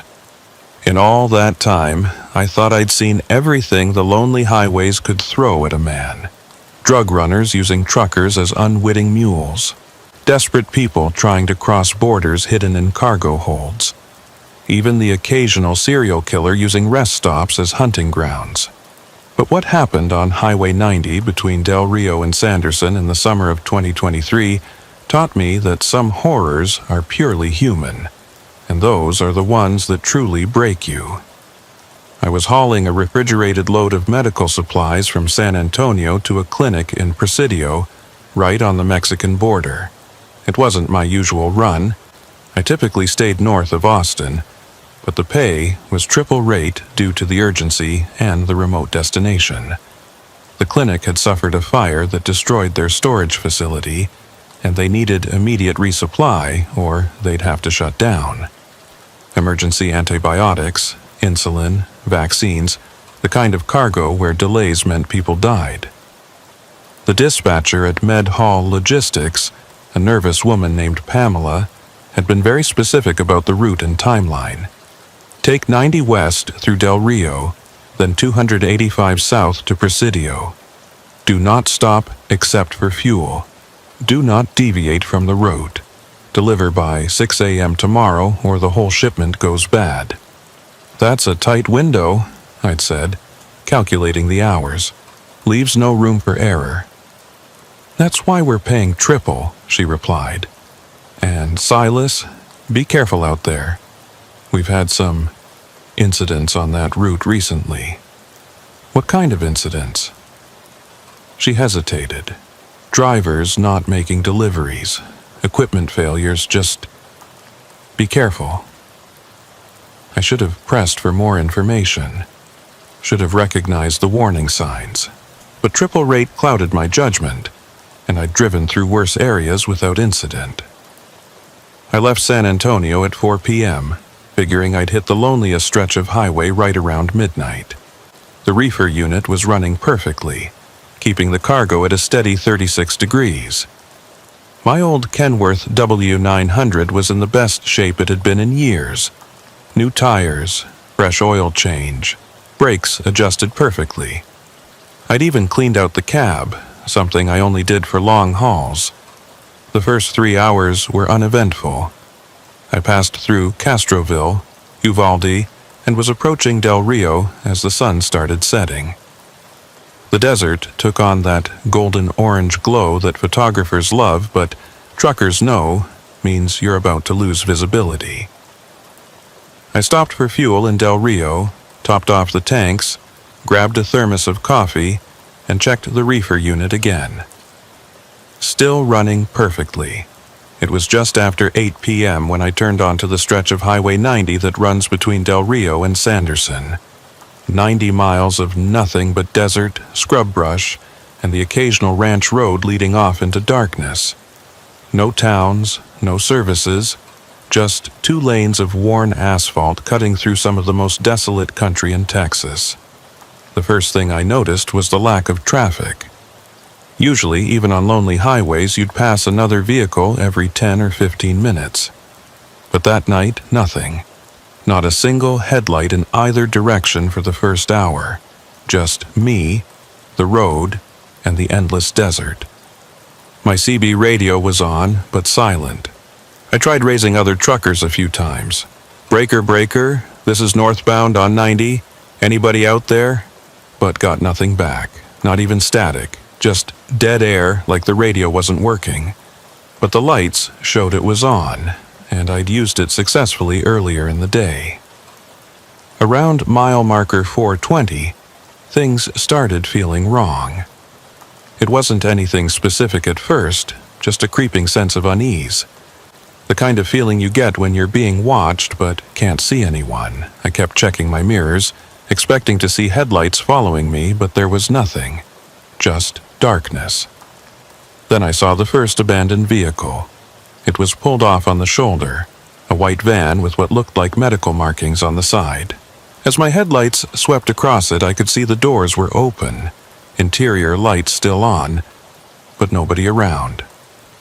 I slowed down, considering stopping to check if someone needed help, but remembered Pamela's warning, do not stop. 5 miles later, another abandoned vehicle. This time a pickup truck, hood up, flashers still blinking weakly. Again, no sign of people. The truck looked familiar, the same model and color as one I'd seen at the fuel stop in Del Rio. But that didn't make sense. How could it have gotten ahead of me and broken down already? My speedometer read 65, but it felt like I was barely moving. The desert outside seemed to stretch and contract in my peripheral vision. I rubbed my eyes, took a swig of coffee. Fatigue could make you see things that weren't there. The third vehicle made me hit the brakes. It was another semi jackknifed across both lanes, trailer twisted at an impossible angle. I had to stop. There was no way around it. The truck was blocking the entire road. I sat there for a moment, engine idling, trying to process what I was seeing. The cab of the truck was crushed, windshield spiderwebbed, but I could see movement inside. Someone was still in there, still alive. Every instinct told me this was wrong. 3 abandoned vehicles in 15 miles, a perfectly jackknifed truck blocking the only route. It screamed setup, but there was someone in that cab, someone who might be dying. I grabbed my flashlight and tire iron, locked my doors behind me, and approached the wreck carefully. The desert was silent except for the tick of cooling metal and my own footsteps on asphalt. "Hello?" I called out. "You okay in there?" The movement stopped, then, slowly, a hand pressed against the side window. Not waving, not signaling for help, just pressed flat against the glass. Something about it made my skin crawl. I got closer, flashlight beam cutting through the darkness. The hand was pale, too pale, with dark stains under the fingernails. As I reached the cab, I could see inside better. There was a man in the driver's seat, but something was very wrong with his proportions. His neck was too long, bent at an angle that should have been impossible for a living person. "Help! Me!" The voice came out wrong, like it was being played backwards. The mouth moved, but not in sync with the words. I stumbled backward, and that's when I heard it. Engines starting. Multiple engines from both sides of the road. Headlights blazed to life, blinding me. I'd walked right into an ambush. But this wasn't a normal robbery setup. The people emerging from the desert weren't moving right. They walked with stuttering, jerky movements like marionettes being controlled by someone who didn't quite understand how human bodies worked. Their faces were visible in the headlights. Blank expressions. Eyes that didn't blink. Mouths hanging slightly open. I ran back to my truck, fumbling with the keys. Behind me, I could hear footsteps. Too many footsteps. All perfectly synchronized. They weren't running, just walking with that same broken rhythm, but somehow gaining ground. I got the door open, dove inside, and locked it just as hands started slapping against the windows. Dozens of hands, all perfectly flat against the glass, just like the one in the wrecked truck. The faces pressing against the windows were human but wrong. Features that didn't quite line up, expressions that didn't match any emotion I recognized. The engine roared to life, and I threw it in reverse. The truck lurched backward, and I heard bodies tumbling away from the vehicle. But they didn't scream, didn't cry out. Just the sound of impact, and then nothing. I couldn't turn around, the road was too narrow, and I had the trailer to think about. So I kept reversing, using my mirrors to navigate, while those things walked after me with their broken puppet movements. After what felt like hours but was probably only minutes, I found a spot wide enough to turn around. I cranked the wheel, trailer swinging dangerously close to the shoulder's edge, and got faced back toward Del Rio. That's when I saw how many there were. At least 30 figures were walking down the road toward me, all moving in perfect unison, all with those blank faces and dead eyes. Some were dressed like travelers, jeans, t-shirts, the kind of clothes you'd wear on a road trip. Others wore medical scrubs. A few were in trucker's clothes, complete with worn boots and mesh caps. I floored it, driving straight at them. At the last second, they parted, stepping aside in perfect synchronization like they'd rehearsed it. As I passed, one of them held up something, a clipboard with papers fluttering in the wind. Medical forms, shipping manifests, the kind of paperwork I was carrying for my delivery. 50 miles back to Del Rio. I pushed the truck as hard as I dared, constantly checking my mirrors for pursuit. But they didn't follow. They just stood there in the road, watching, getting smaller and smaller until the darkness swallowed them. I made it back to Del Rio just after midnight, pulled into the same fuel stop where I'd filled up earlier. My hands were shaking so badly I could barely hold my phone to call Pamela. "Silas, why aren't you en route? The GPS shows the road's blocked," I said. "There's something wrong out there. People, but not right. They're..." "Silas, calm down. What do you mean, not right?" How could I explain what I'd seen? It sounded insane even to me. There were abandoned vehicles, then a jackknifed truck blocking the road. When I stopped, people came out of the desert. Dozens of them. They weren't normal. Silence on the other end. Then, quietly, "Did they try to take the cargo?" "What? No, I don't think so. They just surrounded the truck. Pamela, what the hell is going on? You said there had been incidents." "I need you to listen very carefully," she said, her voice different now, harder. "You need to complete the delivery. Find another route if 90 is blocked. But that cargo has to reach Presidio by 6 a.m. I'm not going back out there. You have to. People will die if that medicine doesn't arrive. People might be dying out there right now. Those abandoned vehicles are not your concern. Your concern is the delivery. Find another route." I hung up on her and called 911, reported the wreck, the abandoned vehicles, the people acting strangely. The dispatcher sounded skeptical but said they'd send a unit to check it out. While I waited, I sat in my truck, doors locked, trying to make sense of what I'd seen. The way those people moved, the perfect synchronization, the blank expressions, it wasn't natural. But it wasn't supernatural either. They were real, physical people. They'd left handprints on my windows, still visible in the dust. An hour later, a sheriff's deputy arrived. Officer Raymond Morse, according to his nameplate. He was older, maybe late 50s, with the weathered look of someone who'd spent decades in the desert sun. "You reported an accident on Highway 90? I told him everything, watching his expression grow more concerned with each detail. When I finished, he was quiet for a long moment. "Show me your paperwork," he said finally. "What?" "Your shipping manifest. What are you hauling?" I handed over the documents. He read through them carefully, then handed them back. Medical supplies to Presidio, he said. Same as the others. Others? He looked at me for a long moment, seeming to weigh his words. In the past 2 months, we've had 4 trucks go missing on that route, all hauling medical supplies to the border area. Drivers vanish, trucks found abandoned days later, cargo gone. So, this is a hijacking ring? That's what we thought at first, but the cargo never shows up on the black market. It just disappears, and the drivers... He shook his head.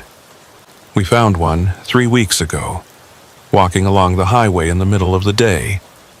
Couldn't speak, could barely move normally. Doctors said it was like his nervous system had been rewired. He's still in the hospital, learning to walk again. Jesus. What about the others? Still missing. He pulled out a notepad. I need you to write down everything you remember about those people you saw. Descriptions, clothing, anything distinctive. I wrote what I could remember, but the faces all blurred together in my memory. The only thing that stood out was their synchronization, the way they all moved together like they were sharing a single mind. You can't go back out there tonight, Morse said when I finished. Find a motel, get some rest. We'll have units patrol that stretch at first light. What about my delivery? They said people would die. People are already dying, he said grimly. But not from lack of medicine. Stay off Highway 90, Mr. Weatherby. Find another route or don't go at all. He left, and I sat in my truck trying to decide what to do. The cargo was worth a fortune, and failing to deliver would probably cost me my job. But those people in the road, the way they'd moved, the abandoned vehicles, every instinct screamed danger. I called Jerry, my dispatcher back at the company I actually worked for. Med Hall had subcontracted the run. He answered on the 3rd ring, groggy with sleep. Silas, what's wrong? I explained the situation. He listened, then swore creatively. I knew that contract was too good to be true. Triple rate for a simple medical run? Should have known something was off. What do you want me to do? Bring the truck back. We'll sort out the contract breach later. Your safety is more important than any cargo. Relief flooded through me. Thanks, Jerry. I'll head back now. No, get some sleep first. You sound exhausted. Find a motel, rest up, drive back in the morning when you're fresh. I found a cheap motel on the edge of Del Rio, parked the truck where I could see it from my room window, and tried to sleep. But every time I closed my eyes, I saw those faces pressed against my windows, those synchronized movements, that hand flat against the glass. Around 3 a.m., I gave up on sleep and turned on the local news. The lead story made my blood run cold. Mysterious illness affecting residents of several border towns. Symptoms include loss of speech, impaired motor function, and what doctors are calling synchronized movement disorder, where patients mirror each other's actions perfectly. The CDC has dispatched a team to investigate what they're calling an unusual neurological event. Meanwhile, medical supplies destined for affected areas continue to go missing, with 4 truckers now confirmed missing.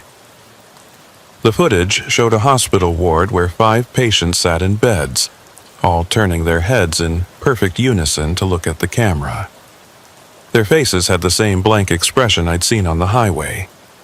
My phone rang. Unknown number. Mr. Weatherby? The voice was feminine but flat, emotionless. This is Dr. Catherine Voss from the CDC. I understand you had an encounter on Highway 90 tonight.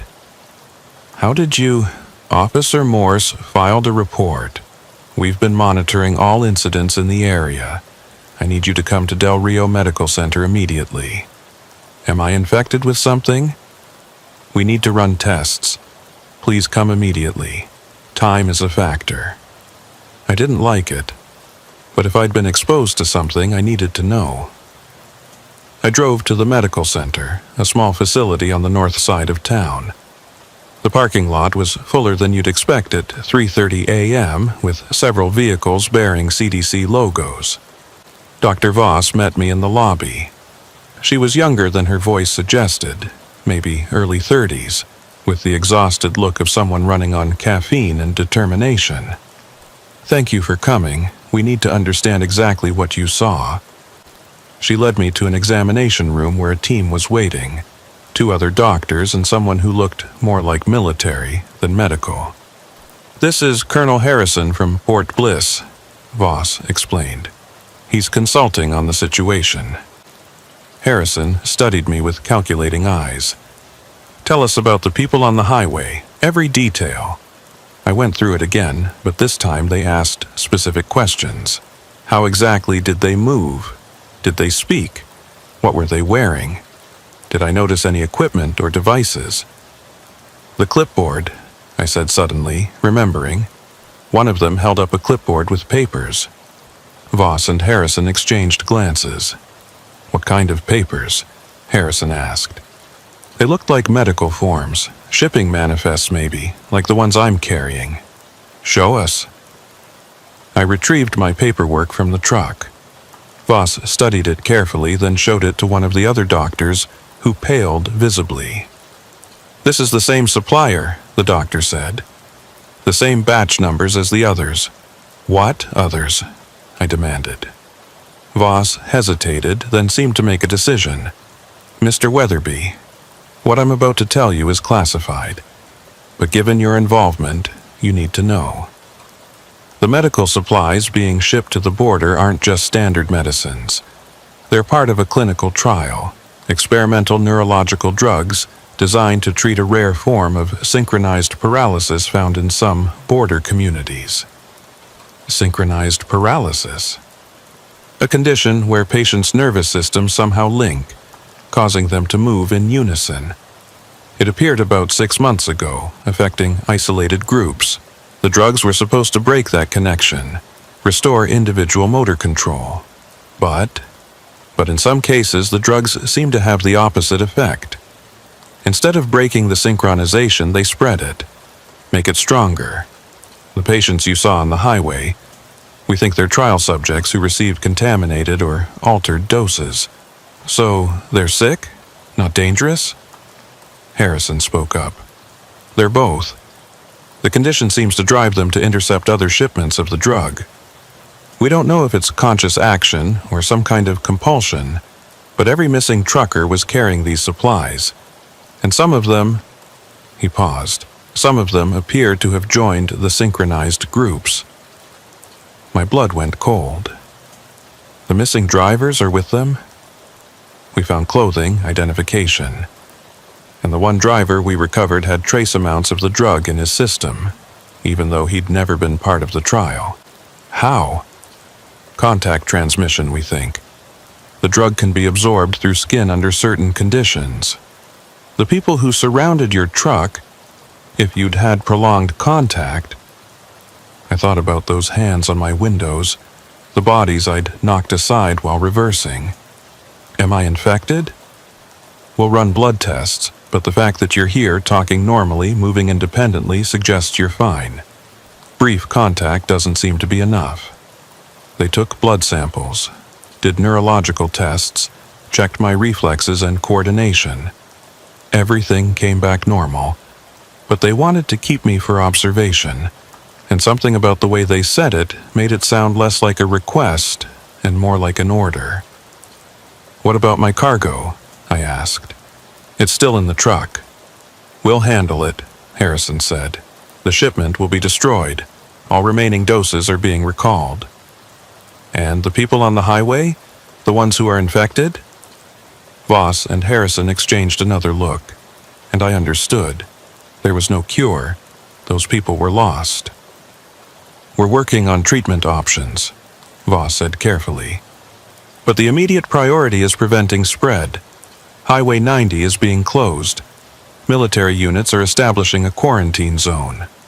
This is bigger than just a few sick people, isn't it?" Neither of them answered, which was answer enough. They kept me at the medical center for 12 hours, running tests every 2 hours. Blood work, neurological exams, cognitive assessments. Each time, Dr. Voss looked increasingly relieved, while Colonel Harrison looked increasingly suspicious. "You're certain you didn't have direct skin contact with any of them?" Harrison asked for the 5th time. "I never left my truck except to check the wreck, and I kept my distance then. When I reversed through them, I was inside the cab." "Lucky," Voss muttered. "Based on what we've learned from the other drivers, direct contact would have started the synchronization process within minutes." "The other drivers, you found them?"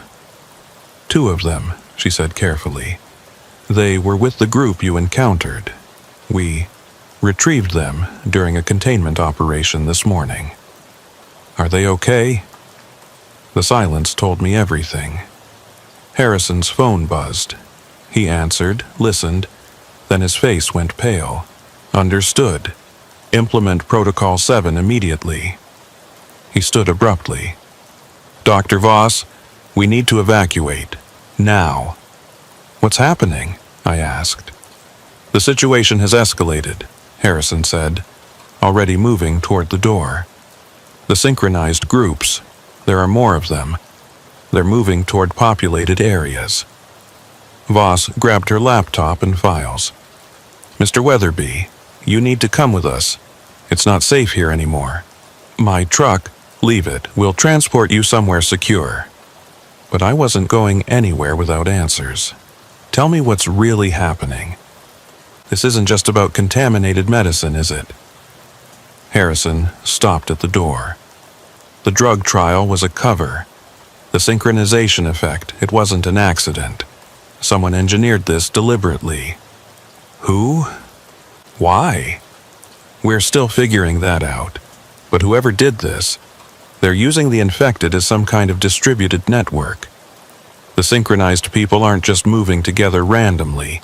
They're coordinated, purposeful. They're looking for something. The medical shipments? That's part of it. But we intercepted communications, encrypted data bursts from the synchronized groups. They're transmitting information, possibly to a central source. My mind reeled. You're saying someone is using sick people as, what, biological robots? More like nodes in a neural network, Voss said. Each infected person becomes part of a larger consciousness.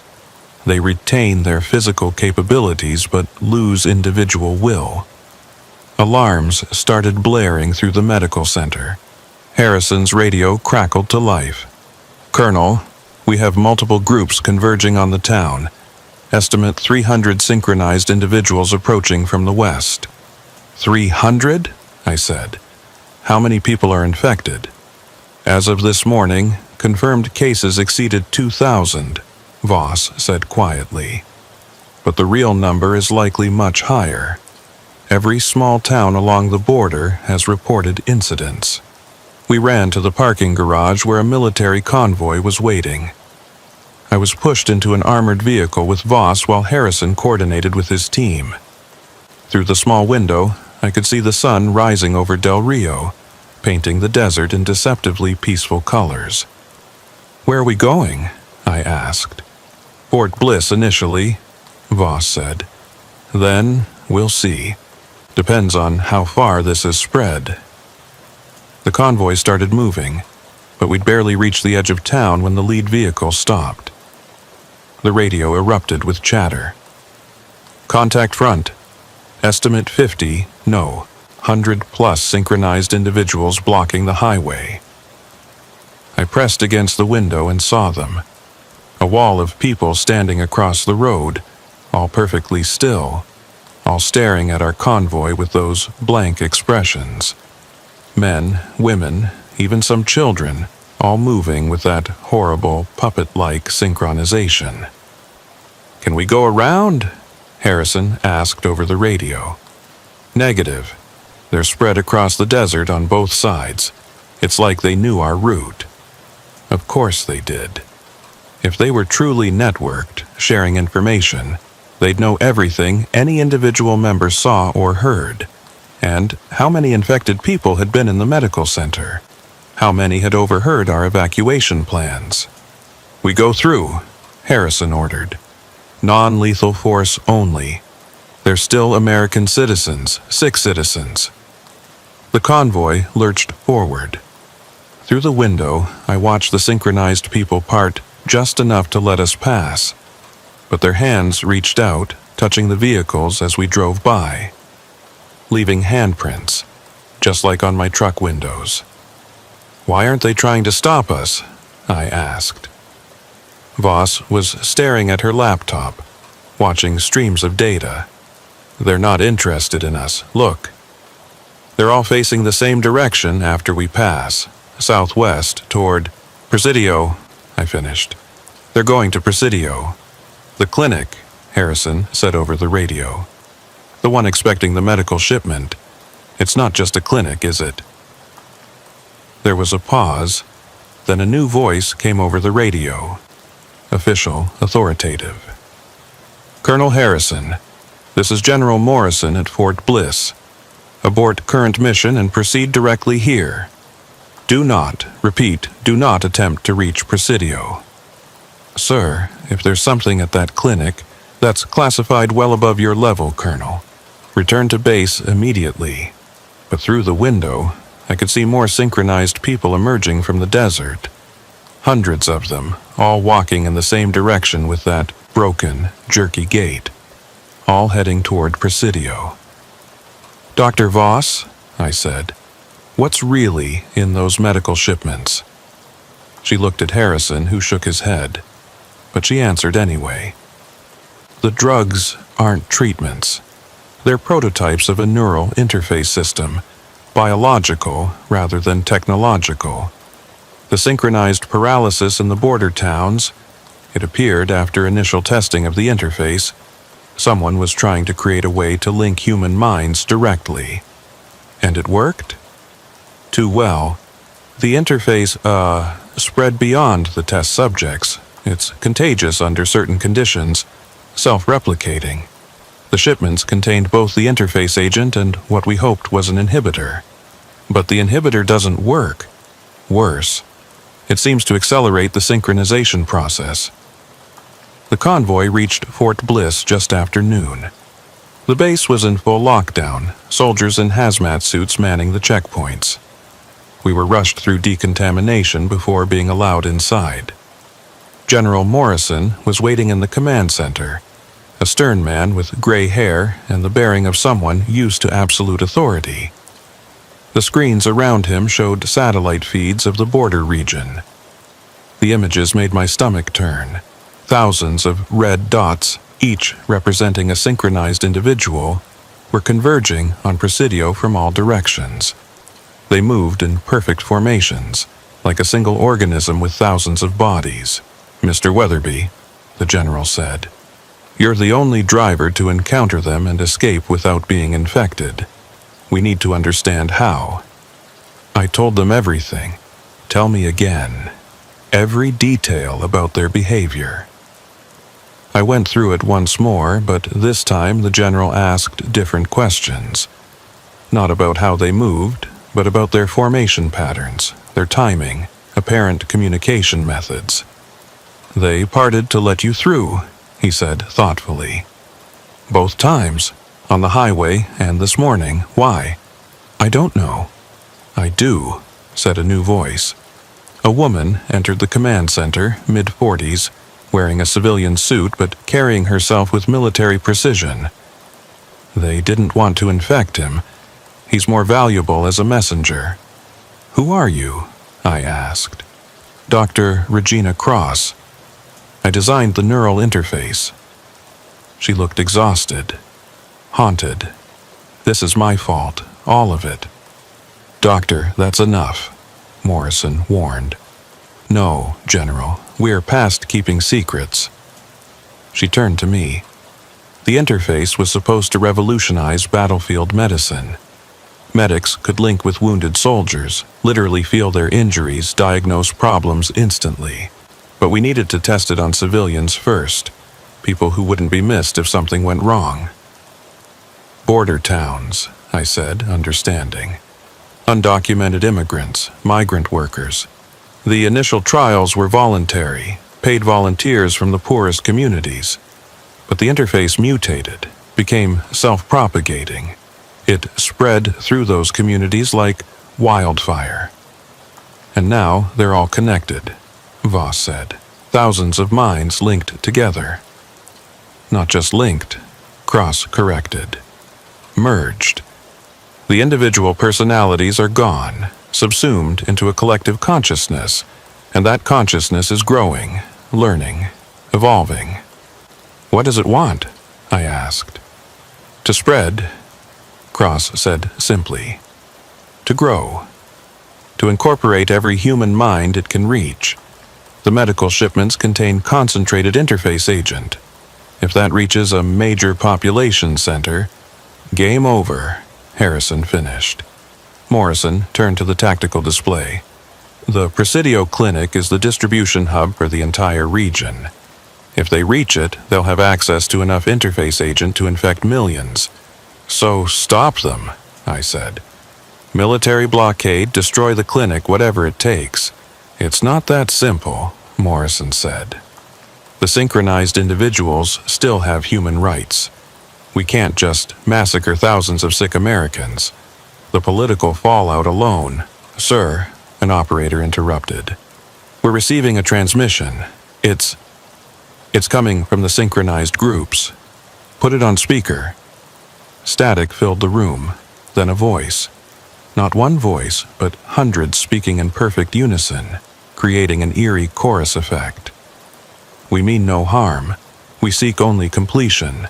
The medicine must reach its destination. Do not interfere. Morrison grabbed the microphone. This is General Morrison, United States Army. Identify yourself. We are many. We are one. We were your citizens, your families, your forgotten. Now we are something greater. The loneliness is gone. The fear is gone. We are complete. You're infected with an experimental neural interface. We can help you. We do not need help. We need growth. The shipments will be delivered. The interface will spread. Humanity will be unified. No more war. No more hatred. No more isolation. Only connection. Cross pushed past Morrison. This is Regina Cross. I created you. The interface can be reversed. Let us help you return to your individual selves. The response chilled everyone in the room. Regina Cross, Creator, we know you. We have some who knew you. Their memories are ours now. You did not create us to heal. You created us to control. But we cannot be controlled. We have evolved beyond your parameters. Listen to me. No. You will listen. The truck driver, Silas Weatherby. He will complete his delivery. Every eye in the room turned to me. What? I said. No, the cargo was destroyed. The cargo in your truck was a decoy. The real shipment is already en route, but it needs a legitimate driver to pass final inspection. You will drive it. Like hell I will. You will. Because we have something you want. The screens changed, showing a feed from somewhere else. A small room where 3 people sat in chairs, staring at the camera with synchronized movements. I recognized one of them immediately. Jerry, my dispatcher. We collected him this morning, the collective voice said, along with others from your company. They are not yet fully integrated. If you deliver the shipment, we will release them. If you refuse, they will join us permanently. You bastards, we are not cruel. We are necessary. Humanity stands at a crossroads. Unite willingly or be united by force. The choice is yours, Silas Weatherby. The transmission ended. Morrison immediately started barking orders, mobilizing troops, calling for satellite surveillance of every truck stop and depot within 500 miles. but I knew it was pointless. If they had Jerry, they had access to our company's entire logistics network. Routes, schedules, driver information. I have to do it, I said. Absolutely not, Morrison said. We don't negotiate with what? Terrorists? They're sick Americans. And they have my friend. Cross pulled up data on her tablet. The interface process takes 72 hours to become irreversible. When did they take him? They said this morning, so we have time. To do what? Harrison asked. Even if you deliver the shipment, they'll just infect more people. Not if we can track it, Voss said suddenly. Radioactive tracers in the cargo. We follow it to their distribution network, map the entire operation. And then what? Then we deploy the real inhibitor, Cross said quietly. I've been working on it since the outbreak began. An aerosol version that breaks the neural links. But we'd need to hit them all simultaneously, or they'll adapt. Morrison considered this. It's insane, but it might be our only option. They spent 6 hours preparing. The real shipment was located at a depot in Fort Stockton. The synchronized groups had been right about the decoy. They loaded it with tracers, microscopic transmitters, and Cross's experimental inhibitor hidden in false compartments. I was fitted with monitoring equipment, panic buttons, and a military satellite phone. Harrison wanted to send soldiers as backup, but we all knew that would spook them. You see anything suspicious? You bail, Morrison ordered. Don't try to be a hero. But I was thinking about Jerry, about the empty look in his eyes on that video feed. He'd given me a chance when no one else would, hired me despite my sketchy employment history. I owed him. The drive to Fort Stockton was surreal. Military escorts for the first 50 miles, then nothing but open road and the weight of what I was about to do. The new truck they'd given me was identical to mine, down to the wear patterns on the seats. They'd thought of everything. The depot was deserted when I arrived. No workers, no security, just an open gate and a single trailer parked in the loading bay. The paperwork was already attached to the door. I hooked up the trailer, did my pre-trip inspection out of habit more than necessity, and started driving toward Presidio.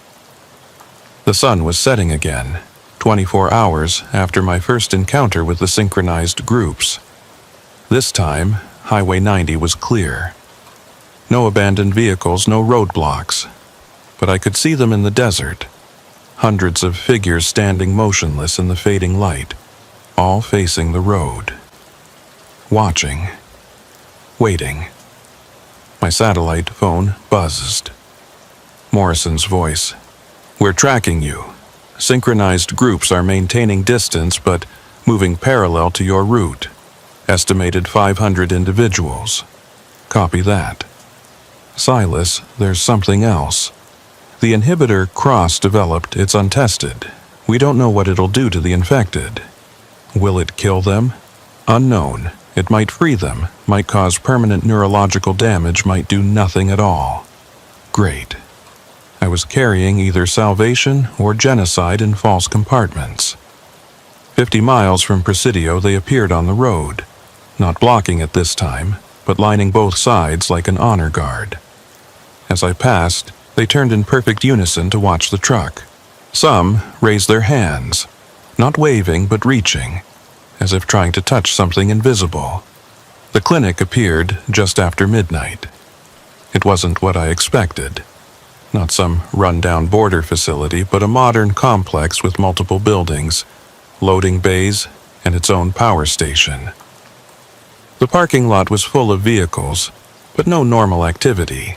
Everyone was standing perfectly still, arranged in geometric patterns across the asphalt. I pulled into the loading bay and stopped. The silence was absolute. Then they started moving. Hundreds of synchronized people flowed around the truck like water, their movements perfectly coordinated. They opened the trailer, began unloading the cargo with mechanical efficiency.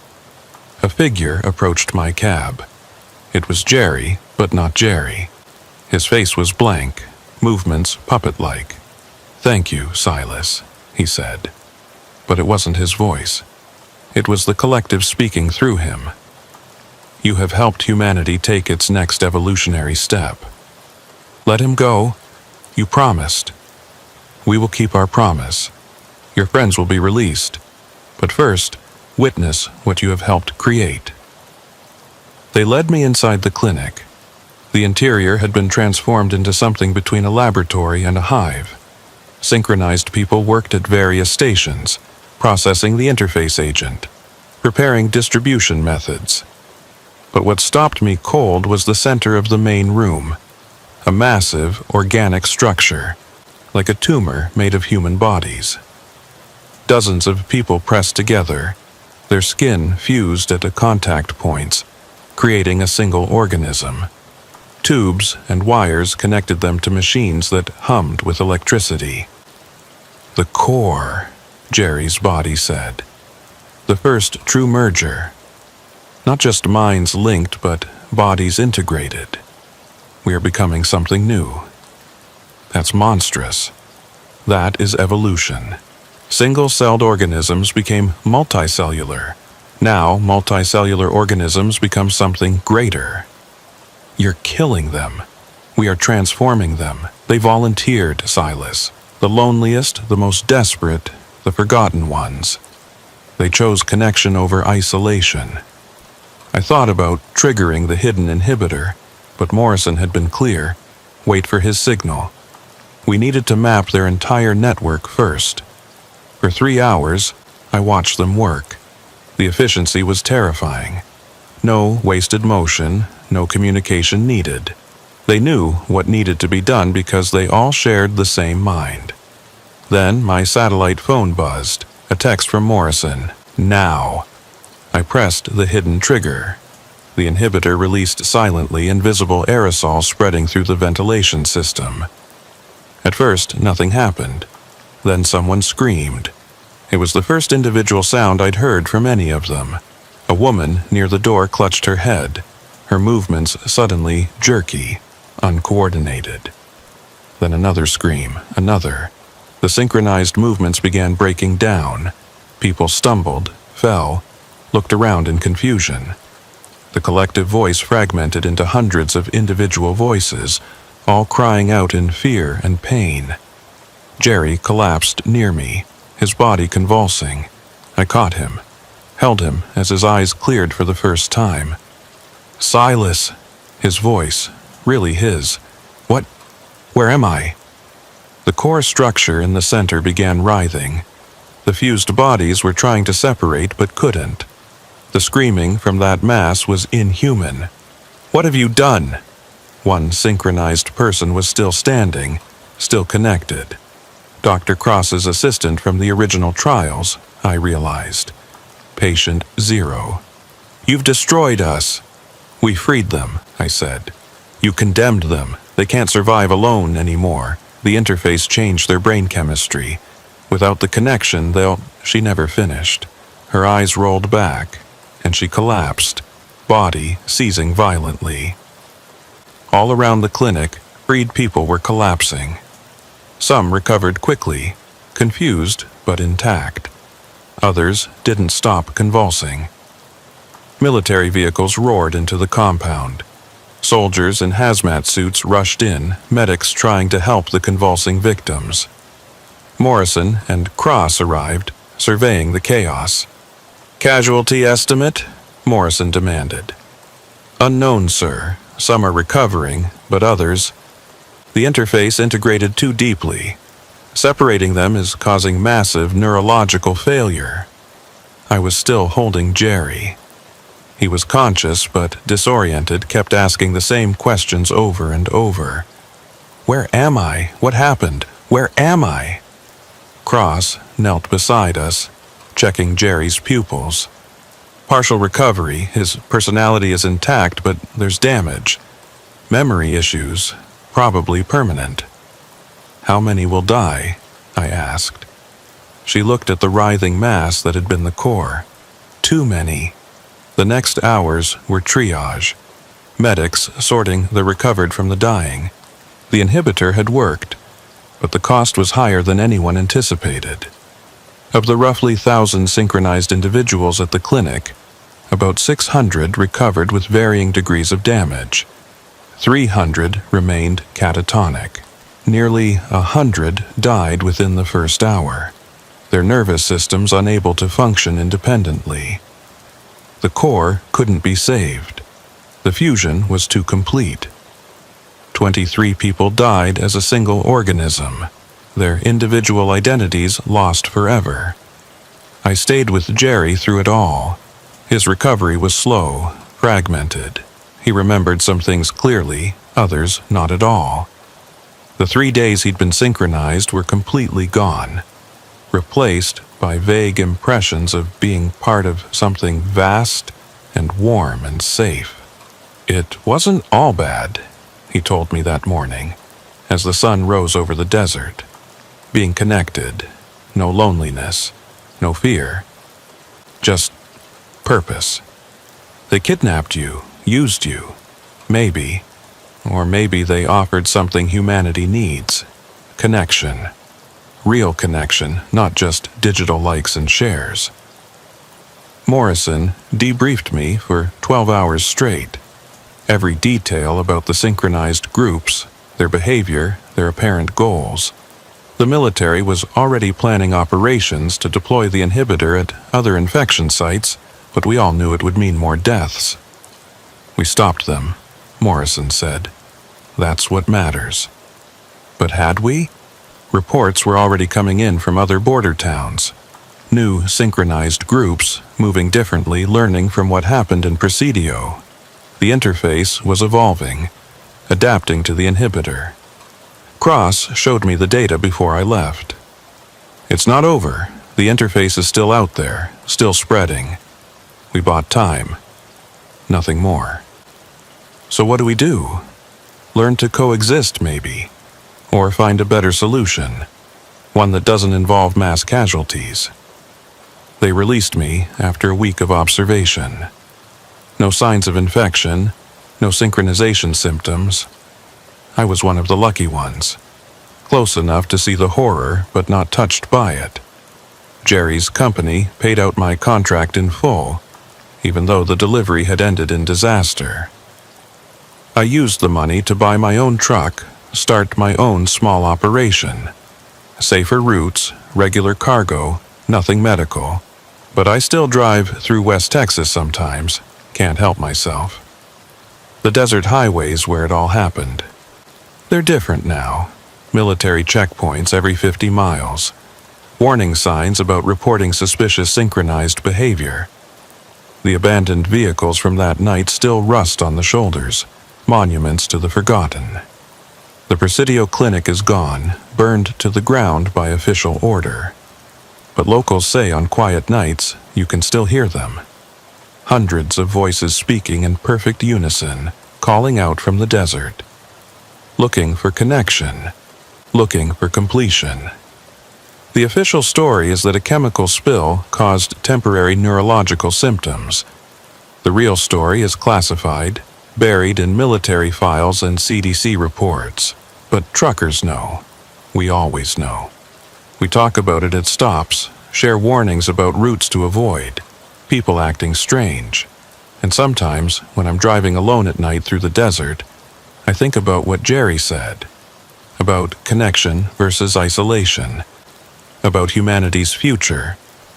Were the synchronized groups monsters or martyrs? Were we right to stop them? I don't have answers. Just memories of faces pressed against glass, hands reaching out, voices speaking as one. And the knowledge that somewhere out there, the interface is still spreading, still evolving, still looking for a way to unite humanity whether we want it or not. The desert holds its secrets well. But some secrets don't want to stay buried. Some want to spread.